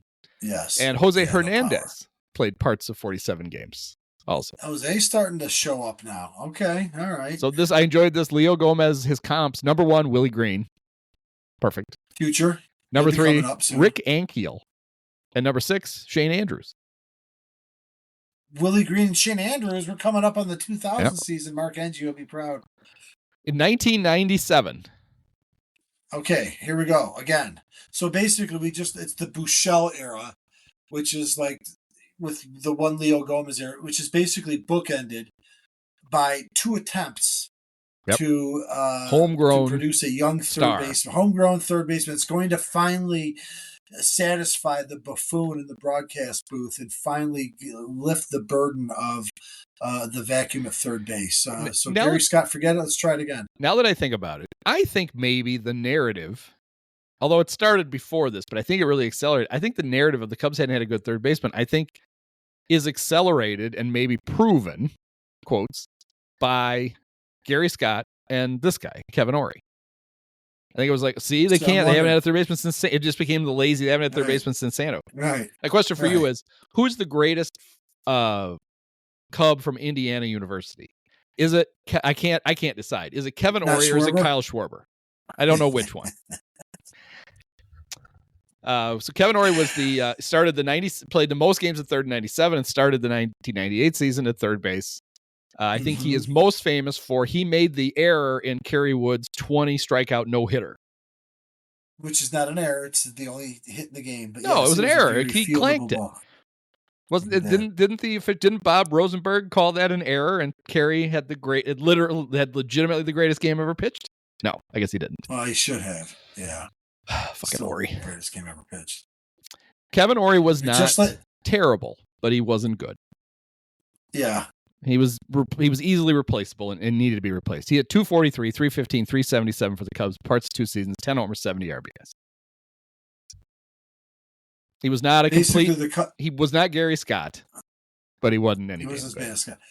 Basically, 40% of the 90s, the Cubs spent 4 out of the 10 years there giving both of those guys back-to-back opening day starts. And yeah. Ori's comps, number 1, Andy Ibanez, and number 5, Chesler Cuthbert. So that shows what a good career he had. He was traded at the trade deadline in 98 in one of the great deals in Cub history, an Ed Lynch special.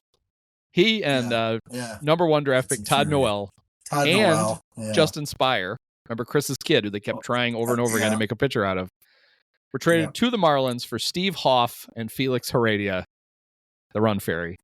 So both Cubs failed third base prospects ended up being traded to the Marlins.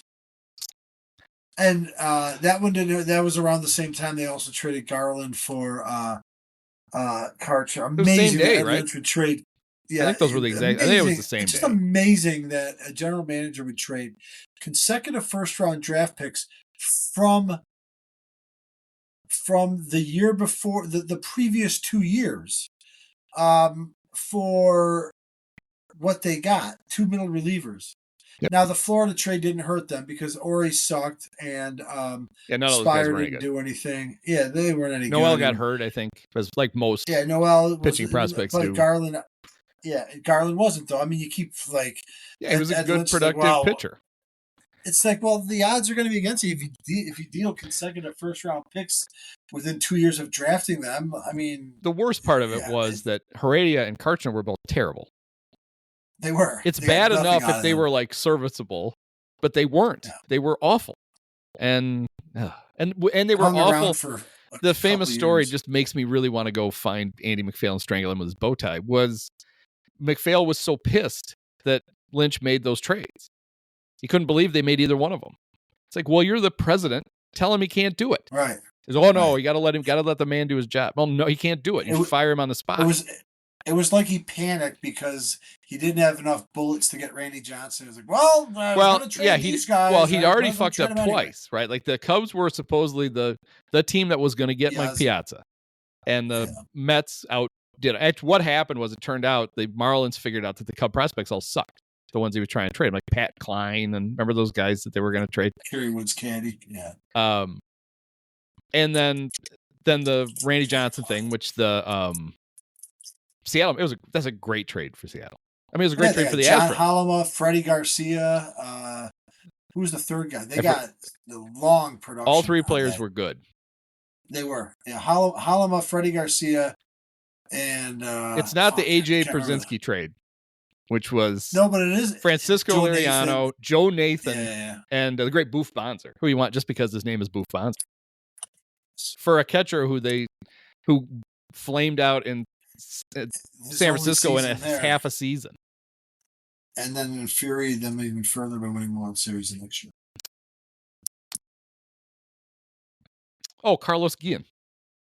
Yeah. Oh, yeah. So, great deal for both sides. Yeah, Freddie Garcia and Carlos Guillen, and then John Halama was the player named later on October 1st. I just like the idea of Lynch, I was going to trade these guys for Johnson. I'm just they're burning a hole in my pocket. I'll take Heredia and Karchner. They were around for a while. So the guy who played the most games at third in 98 for the Cubs was Jose Hernandez, who hit 254 with a 311 on base and a 471 slug, 7 homers.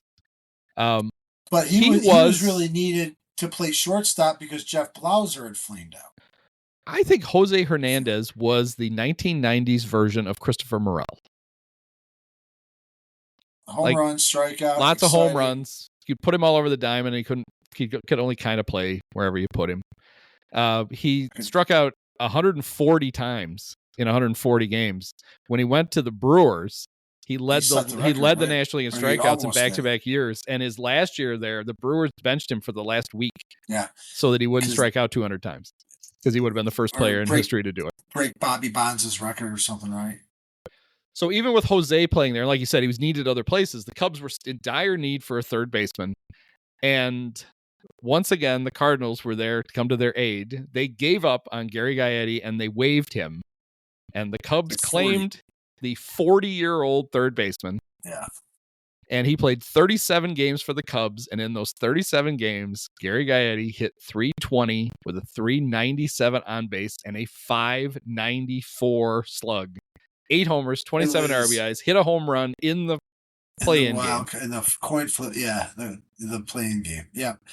It is so Cub that they just would like delude themselves into bringing him back. Like, how lucky are you that you got 2 months of that out of this 40-year-old to propel you to the playoffs? Now go find a third baseman. Was Gary the last player to be able to have the batting helmet with no ear flap? Which, because if he was, I think he was, and if he was, it's ironic because you know who the first player to wear the helmet with the ear flap was? It's Ron Santo. What was it? Because he got hit in the face. So the Yosh must welded a thing onto the helmet, and it ended up becoming like a regular part of the helmet. The Cubs were so, hey, this guy, he's awesome. What a career resurgence. So they brought him back for 1999, and he hit .204 with a .260 on base and a .339 with 9 homers, 46 RBIs. And who saw it coming? Everybody saw it coming. It was ridiculous when they brought him back. And then they didn't even have Jose Hernandez to bail out because they dealt him for the Atlanta Braves Flotsam. And then I believe this is when we also dealt our closer from 98, Rod Beck, for the great Koliniak in 99. Yep. Is he showing up there as he's got to be part of the conversation. Oh, Koliniak? Yeah. I guess he is. He barely played, so it's hard to put him on. I know, but like he ran out the string in 99, I'm saying, when I see. When Gaetti and Hernandez was gone. 12 games. That's it? Yeah, because I think Beck might have been a waiver trade too. He may have been, but I don't know why that name just sticks with me. September 1st. 12. Okay. After. So that was the Cubs. The Cubs didn't just get Koliniak. They also got Mark Guthrie in Mark Guthrie 1.0. His first tour with the Cubs. I was going to say it's still 3 years. That came up on the pod on Tuesday. We were talking about the 2000 Cubs because Guthrie was on it. And I'm just going to preemptively point out right now that one of our friends, Mark Ng, who lives in New Mexico, has already listened to your podcast last night and wanted it to be known how disappointed he was that you guys spent a few minutes talking about the 2000 Cubs and didn't actually mention New Mexico's very own Shane Andrews, who, of course, would have been the opening day third baseman in 2000 when they opened in Japan, which I assume is why you guys were talking about the 2000 season last night. That is. And we were basically all we talked about though was we went through and we were just making fun of random bums on the roster. Apparently we didn't get to Shane. Sure. No, well, 2000 Shane was he was not the projected starter at third base, and he did not play the most games at third base. That was great Willie Green. Mm-hmm. Who remember his number one or Leo Gomez's number one comp was Willie Green. So that was perfect. I thought Andrews was further down the list too. Yeah. Yes, he was. Andrews, for his part, just put a cap on it. That 2000 season, of course, the Cubs split the 2 games in Japan, come home they come stateside, a disastrous series in St. Louis, and they're just already behind the 8 ball. But they come for their home opener against the Braves, who were defending national pennant winners, and our guy Shane Andrews hit a home run in the snow. A 3-run bomb off of Kerry Lightenberg to tie the game in the 9th inning, a game in which the Cubs would eventually walk it off with Joliet Jeff Reed hitting a bloop single down the left field line. But that would be the one Shane Andrews memory that I have was his home run at the home opener. Tied the game in the 9th inning. Here you go, Mark. In 105 games, Willie hit .201 with a .289 on base, 365, so like 10 homers, 37 RBIs. Shane played 59 games at third. 229, 329, 474 with 14 homers and 39 RBIs. Quite a pair. Homers. Yeah, He had some pop. I know. Incredible two-headed monster of suck. So, but the Cubs weren't going to mess around. In 2001, they went out and they got not one but two guys. They got one guy to be their third baseman, the other guy to be, like to play the corners, play first and third. Correct. That's right. Bill Miller and Ron Coomer. Right. And Bill Miller on May 13th was hitting .317 with a .409 on base and a .508 slug for the spunky, unexpected contending Cubs. When he slid after a foul ball and ran into the tarp or the wall or both in St. Louis. Under the tarp, yeah, shredded it. Fucked up his knee. Done. And then they had to hand third base over to former Cub and All-Star Ron Coomer. In his one season with the Cubs, I think he had .299 on base. He had one big hit, I remember, against the Dodgers in early August on a Friday night when they were clawing to stay alive. The thing about Bill Miller is, I'm going to say this, my hot take, the best defensive third baseman I had ever seen with the Cubs. He was like a very fluid, like I had never really he was seen a nice player. Really, really good third baseman. And he was a good hitter, but he wasn't like, anything. He was hitting well when he shredded his knee. And I think he contributed to the Red Sox championship in 2004. But I just remember how much range he had, how smooth his hands were, what a good arm. He was just, I had never really seen what a really, really good defensive third baseman was prior to that, because we haven't, frankly, really covered any, even, in our lifetime. So thinking back, I would still probably hold him up as the paragon of defensive third baseman. Coomer would play 111 games, 261, 317, 415, 8 homers, 53 RBIs. Okay, that was off. Miller was able to return. He came back on August 13th, and his season total 295, 403, 448. So he did not hit nearly as well in the second after the knee injury as before. He was the third baseman in 2002. So I thought he signed another deal, or he just came back or whatever. He hit 260. But then eventually he hit 266, 330, 355 on base, 402. He was traded back to the Giants. That's where he had played before he came to the Cubs on September 4th for Jeff Verplank. Okay. He would go to the Red Sox. He won the batting title in 2003, 326, and he was the third baseman on the 2004 Red Sox that won the World Series. Nice career for Billy Miller. But, if for the Cubs, it was just more like of what might have been, because him shredding his knee pretty much just kind of rendered it moot. 2003, there's a new sheriff in town. Dusty Baker is in charge of the Cubs. Was Miller the everyday third baseman in 2002, or he wasn't Mark for Bellhorn it was second until baseman? They traded him to the Giants in September. So yeah, he was the regular third baseman. baseman. Then so Bellhorn was a second baseman. My bad. But he played third too, because Miller only played 108 games, so somebody else was having to play there. Dusty's in town. The Cubs don't really have a third baseman. He's got Lenny Harris, so he can just play Lenny Harris the third. Why not? And Jim Hendry has to release Lenny Harris to keep Dusty from playing him. But he finally decides, you know what, I'm just going to get you third baseman. So in July, the Cubs trade for Aramis Ramirez. Aramis, a 3-time All-Star, a 2011 Silver Slugger. He drove in 100 runs 7 times in his career, 5 times for the Cubs. In a 3-year span for 2004-2006, he averaged 35 homers, 105 RBIs, hit 304, 361, 569. In his Cub career, he had 294, 356 on base, 531 slug, 239 homers, 806 RBIs. He played 1,124 games for the Cubs. His comps are number 1, Carlos Lee. Number 2, Ron Santo. Santo's number 1 comp is Aramis. Number 3, Scott Rowland. 6, Gary Gaetti. 7, Alfonso Soriano. And 10, Joe Carter. Yeah. Just a tick below Santo, really. Like all those numbers, like good on base. He was a clutch hitter. He was probably my favorite Cub on those bittersweet decade of the Dusty Piniella years. I liked a lot of those guys. Yeah, I just loved Derek Lee had the best year during that span. He did. The 05. 04 or 05. Yeah, 05. But Aramis was, for that run, was their best player. Yeah. He was the most productive player. And honestly, an above average third baseman. Yes. I felt he was a terrific third baseman. He was a very good player. 3-time All-Star, probably should have been an All-Star 6 or 7 times. Yeah. but just a shade off of Santo. You look at the numbers; they're analogous to Santo. You can see why they're comped together. Just Santo was there a little bit longer. 14 years. Ramirez was just less than 10. But again, putting it in the context now of even if you do ignore Bill Madlock, which why would you, other than convenience sake, 84, 94, 30 years, I guess. It's a little bit of a drought, but it wasn't as bad as they portrayed it. But nevertheless, we had a nice long run there, starting with Ramirez.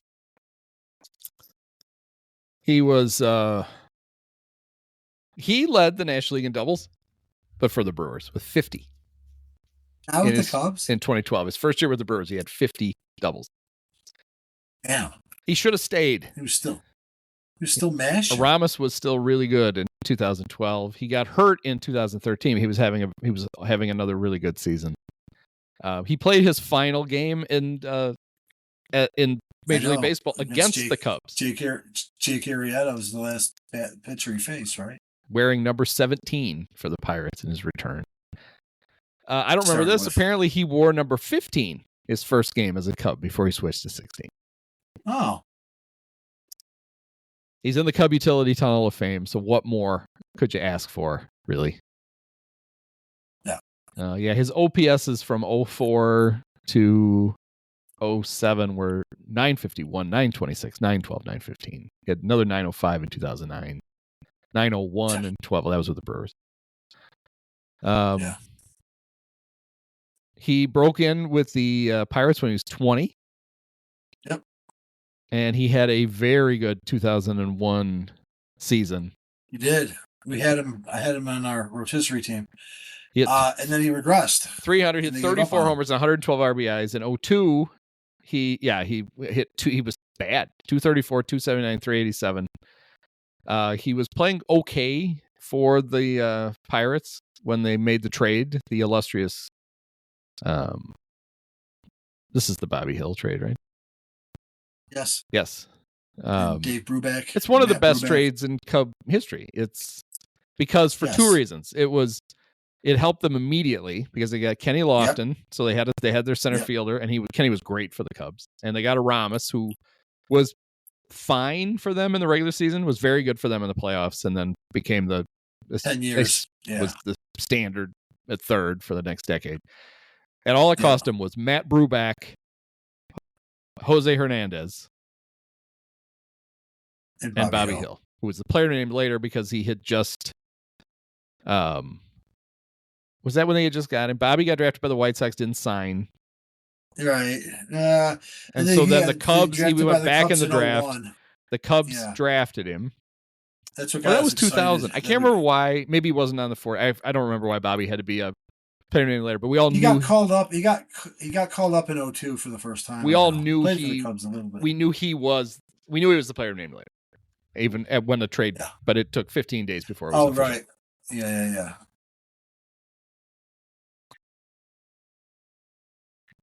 But Ramos really good. Yeah. Ramos leaves in the top 5. And how can you possibly replace him? You can't, but they do. Amazingly, the Cubs go from one star to another. We talked about how in right field they went from Moreland to Sosa, or Moreland to Dawson to Sosa. Same thing happens in third. You go from a Ramos Ramirez to Louis Valbuena to Chris Bryant. Oh yeah, that's right. Was that it? Was it just Louis? Well, we can't give Mike short shrift, but yes.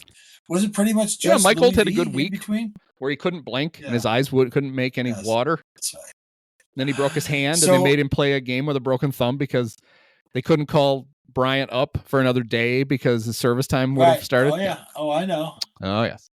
So Louis V was the regular third baseman in 2012, the first year that Ramirez was gone. He played the most games at third from 2012 to 2014.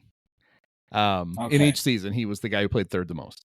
He was he got cut by the Blue Jays at the end of spring training, and the Cubs swooped in and grabbed him. One of Theo's finest acquisitions, I would guess. Probably one he's most proud of in his long career. Louis, in his career with the Cubs, played 340 7 games. He hit 232 with a 330 on base and a 394 slug, 32 homers, 116 RBIs. He had his best season in 2014 when he hit 249 with a 341 on base, 435 slug, 15 homers, 51 RBIs. He was worth 2.5 WAR with a 115 OPS plus. He was recklessly, shamefully traded with Dan Straley to the Astros for some hump named Dexter Fowler. I don't remember that Dexter ever helped the Cubs do anything. Louis comps number 1, Wayne Gross. Not Wayne Grow from Heat, but Wayne Gross, who's a former Philly, right? One of the Grosses. Was that Greg? I don't remember. Greg Gross, Kevin Gross. They're both Phillies. Number 7. Greg was a former Cub. Jamer Candelario. And number 8, I think the most apt one, Kike Hernandez. Louis was a very good stopgap, and the only guy I ever saw who would appeal his own check swings. Well, Javi started to do it after he saw Louis do it. Louis would appeal his own check swings to the third base ump. I would be remiss if I didn't point out that while he was the everyday third baseman in 2012, Louis Valbuena was not the opening day third baseman in 2012. Do you care to guess? Probably one of Theo's... Oh, I know who this is. Yes. I mean, we need to talk about him. One of Theo's, one of his great trades. Yeah. Where he traded... DJ LeMahieu trade. Yes. Traded DJ LeMahieu and somebody else for Ian Stewart. Tyler Colvin. For Ian Stewart and Rex Brothers? Ryan Weathers? Oh. I don't remember which one. But, yeah, Stewart was just a malcontent, uninterested, hurt, and, all of that. Just wanted to mention that. LeMahieu, part of Theo's height bias. Remember, famously, and I remind people all the time, he would not draft Corey Seager because he was too tall to play shortstop. DJ LeMahieu, too tall to play second base.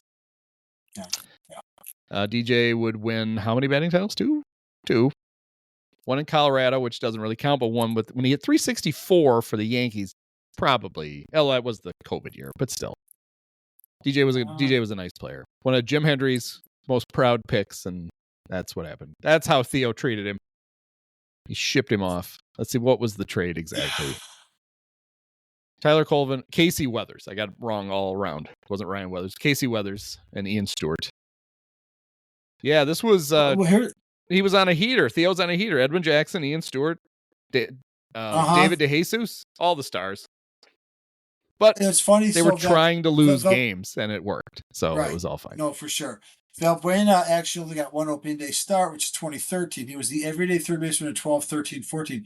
But in 14, he was also played the most games, but was not the opening day third baseman. It was Mike Olt in 14. So Mike Olt actually was back-to-back opening day third baseman. 1914, 1915. Yeah. So. Mike Olt was a legit prospect. Like he was. And it just never worked. And the thing about his eyes was a real thing. In 2015, sometime in the 2014 season, his eyes dried up, and he wasn't making like tears or whatever. He wasn't, and so he was having to put drops in. You can't play baseball if you can't blink. It was from a beating though too, right? There was some sort of. Oh, was it? Yeah, I thought he'd gotten badly beamed.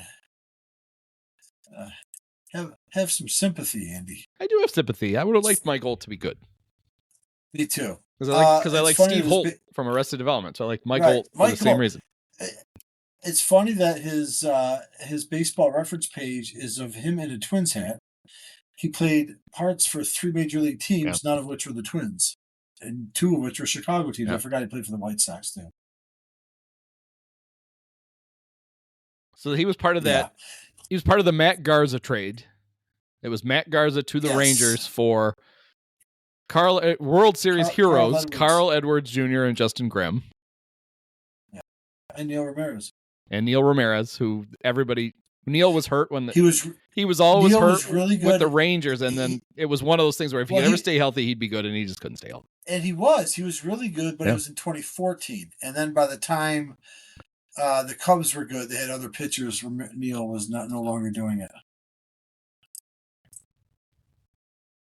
But yeah, Ian Stewart was a turd. Hit 201 for the Cubs. Yeah, he was not Had to move interested. on.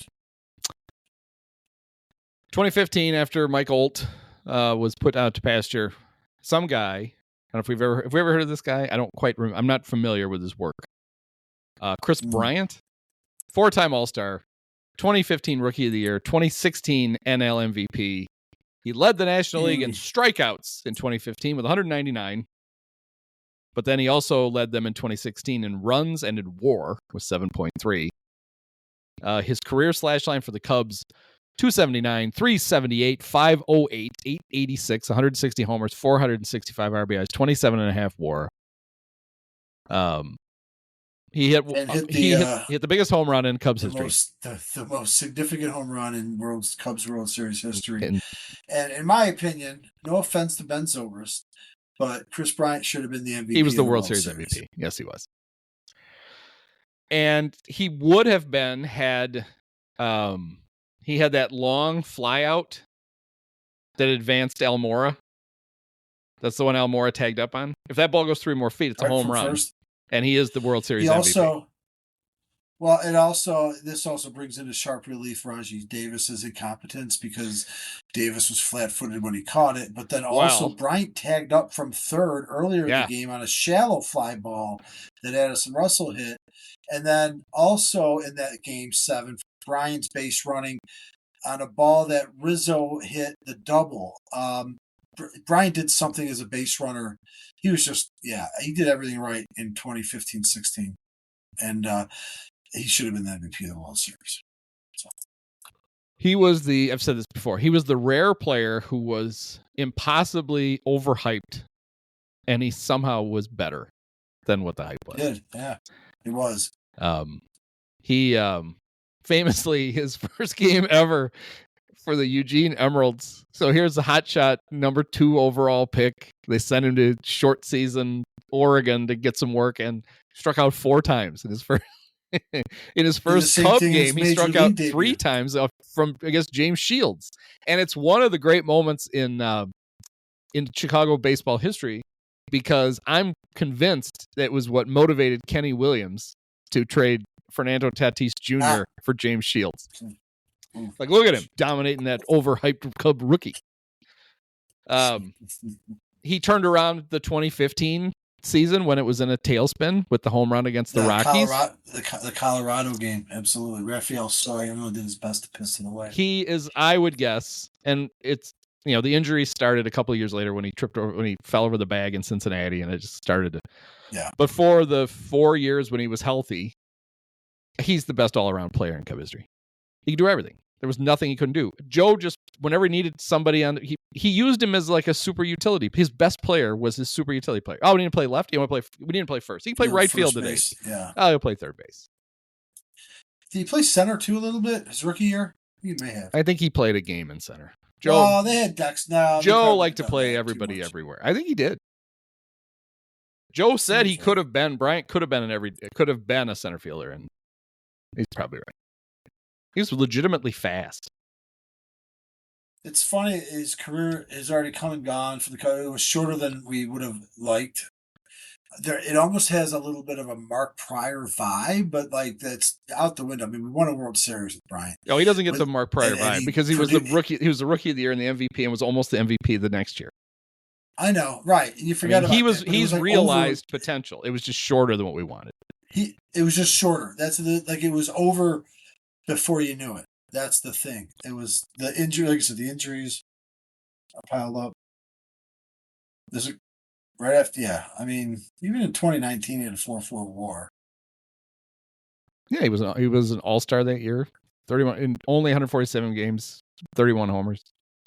He performed well for the Giants after the trade, but then it has been nothing since then. He played. Well, actually, he had 851 OPS for Colorado in an injury-plagued first season, but he played center field for the Cubs in 2015, 2016, 2017, and 2021.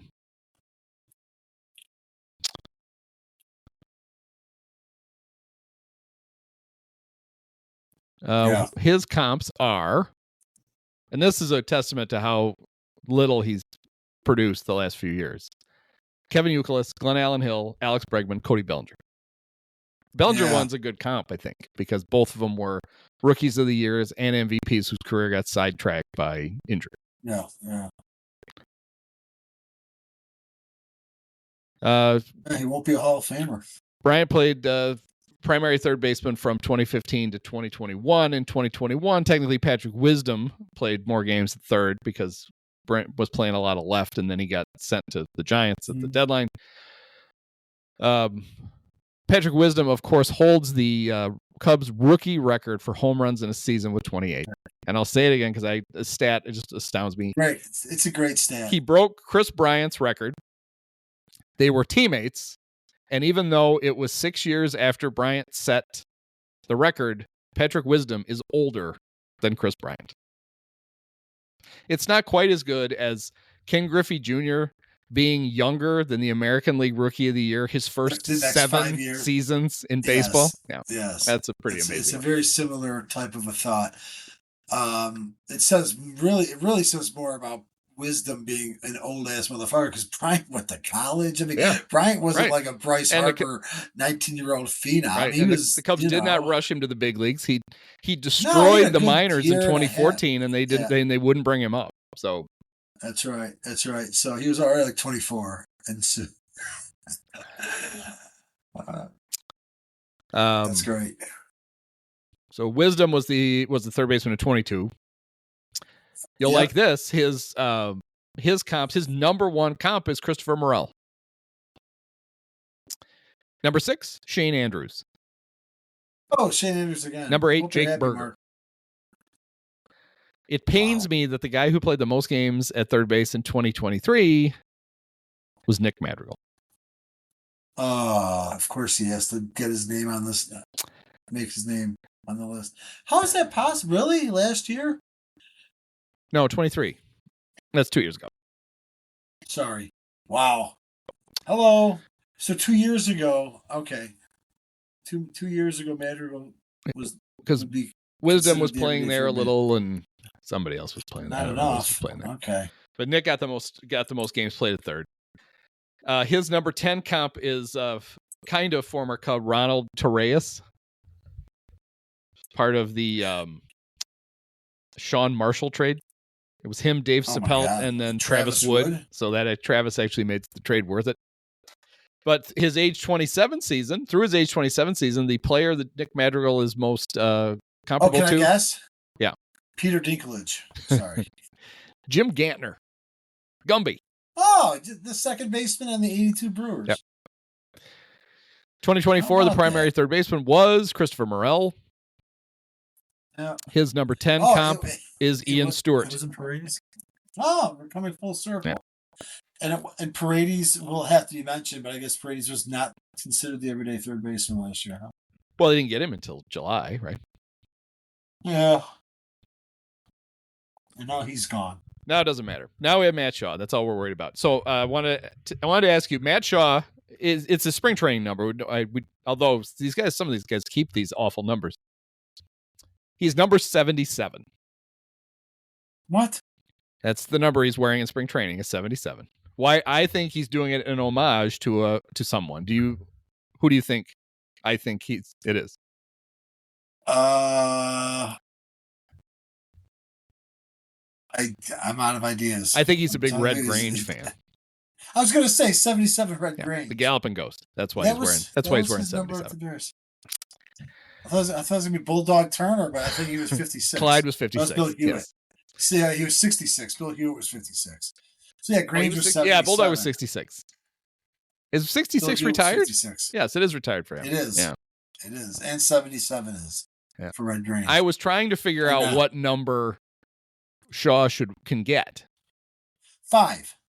That's a good third John baseman Birdie number. is 5. It's already taken. I think 1 is available. I don't like 1. No, not for a third 2 is baseman. Nico, 3 is Turner, 4 is Pete, 5 is Birdie.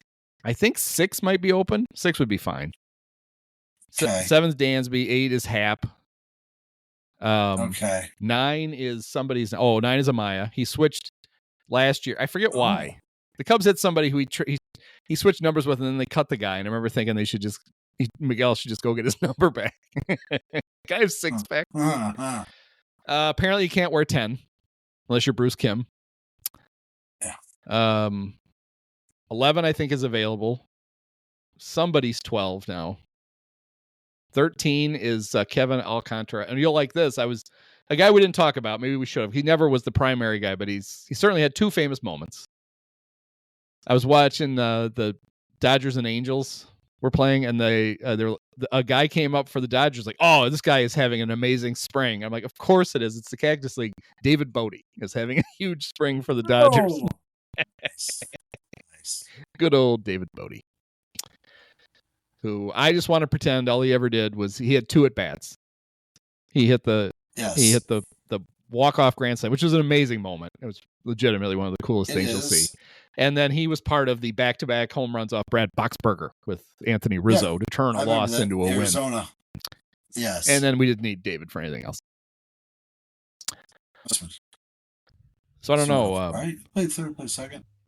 Oh, we should do this because why not? We've already been 2 hours. I was thinking, like, it's kind of like word association, but it's number association. It's like, who do you associate numbers with? So, like, number 1, who's what? Number 1, McMadrigal. No, I'm not saying. No, that's who you think of. Like the first. Well, Justin Fields. Oh, all right. Mine would be Larry Boa. Wait, he's my 1. Oh yeah, that's right. Yeah. 2 is okay. 2. I don't really have Peanuts Lowry. I don't know who was 2. I can't think of one. I can't really either. So I think mine's Nico because he's wearing it now. 3. Herman Franks. Mine's Jeremy Burnitz. Oh, very good. 4. Don Zimmer. Yeah, mine's Pete now, but it would have been Zimmer because I've seen Pete wear it like twice on TV, so it counts. 5. Johnny Bench. No, Ruben Amaro. I don't know a 5 for the Cubs. Ronnie Cedeno. Offhand. Only the greats. 6. For the Cubs, can't even think of one. Yeah, That's you what can. Bill Buckner wore for Boston. After 6 for the. You're gonna kick yourself when I tell you because mine's who's yours would have been. Is it a pitcher? Keith Moreland. Oh yeah, duh. 7. Oh, Jody Davis. Yeah. 8. 8. Barry Foote. Mine's. I went a little better. The Hawk. Andre Dawson. 9. Tim Blackwell. Hobby. I'm just stuck on bad catchers. 9 is Hobby. 10. My favorite Cub, Leon Durham. Sorry, Sano. Yeah, I never saw Sano wear 10, so he wouldn't be mine. Yeah. 11. Yeah. Ron Say. Mine, I think, is Ivan De Jesus, but it also could be Tommy LaStella. 12. I mean, Dusty, but I know your guy's Dunston. I don't know. Yeah, Sean. 12. Yeah. 13. Another great Cub shortstop. Turk Wendell. Yeah, Turk would be good. Oh, mine was Neffy. Yeah. Neffy Perez. 14. Retired. Yeah, I see. I never saw Ernie, and I never saw anybody wear it. So I never saw anybody wear 14. So right. I think my 14 is Jim Harbaugh the first year before he got to switch to 4. Yeah, right. That's right. 15. When I thought of this, is one of my favorites. 15. Domingo Ramos. God, I did love Domingo Ramos. Mine is Brandon Morrow. Remember the pitcher who got hurt, taking his pants off in the closet. Yes. 16. Steve Lake. Yeah, mine's a Ramos. 17. Mark Grace. Mine's either Bobby Hill or Chris Bryant. I think it's probably Chris Bryant. 18. Moises Alou. Oh, that's a good one. Mine is. I was trying to think. I think Richie Hebner was 18, but He was. Yeah. So I'll go with Richie Hebner. 19. I can only I always think of this guy as 19 with the Cubs. If you show me no matter who's worn it, Kevin Robertson. For some reason, that's 19 for me for the Cubs. 20. Bob Dernier, but also Jerome Walton. Yeah, mine's Corey Patterson. I don't know why, but that's what I think of. 21 is, of course, Jason Markey. Yep, Jason Markey. 22. I think, is what started it, was when we were trying to think of 22s yesterday. Yeah, Jerry Mumphrey, Bill Buckner, Mark Pryor. There's a triumvirate for me. It's supposed to be the first one you think of. So yours, I guess, would be Mumphrey. Yeah, but mine's Buckner. Mumphrey. Yeah, because he was my first favorite Cub was Bill Buckner. 23. Jim Tracy, of Pete course. Lecoq. Pete Lecoq. He 24. right before Sandman. There's only one answer Jerry for 24. Morales. Actually, there's two answers for 24. Brian Dayette. Brian Dayette and Louis Valbuena. They really should retire yeah, those right. together just for me. You 25. made a reference on one of your podcasts, by the way, to number 28, Henry Cotto. And it didn't come up who the Cubs got for Henry Cotto. And Ray Fontenot and Brian Dayette. Just FYI. Yeah. 20. Do we say 25? We didn't say 25.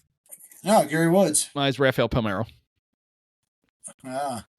26, because I never saw Billy Williams, is John Mangum. Nice. Yeah, you got to go right to the Bears. That's true. I can't think of another one. Did Larry Bittner wear 26 before they retired it? I don't know. 27.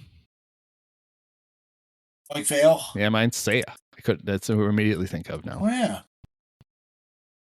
28. I can't think of a 28. Mark Grace. He didn't wear 28. He wore it his first game. His first. Yeah. 29. I think that was got to be the same guy for this. 29. Fred McGriff? Oh, no. Doug DeCenzo. Oh, yeah. 30. I can only think of one. 30. Who? Matt Clement. Oh, yeah. Okay. 31.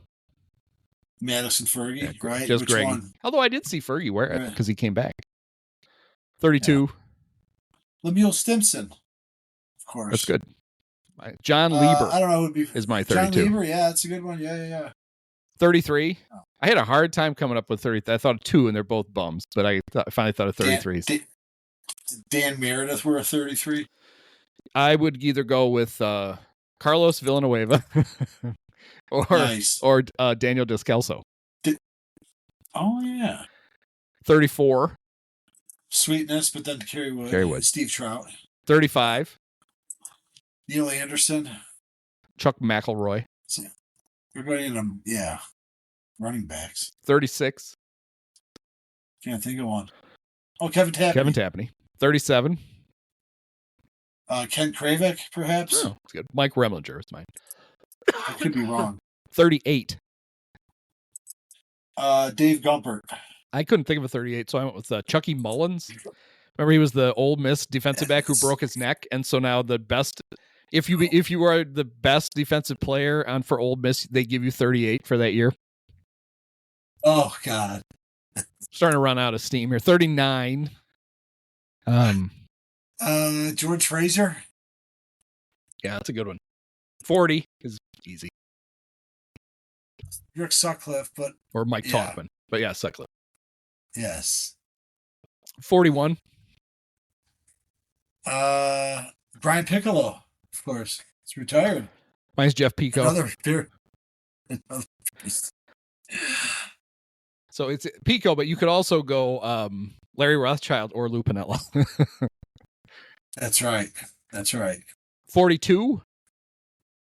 It's retired for the Cubs for Bruce Sutter, I believe. It's actually Jackie Robinson. Yeah. I couldn't think of anybody. Sutter wore 42. Rich Bordy. Oh yeah, 84 Cubs. 43.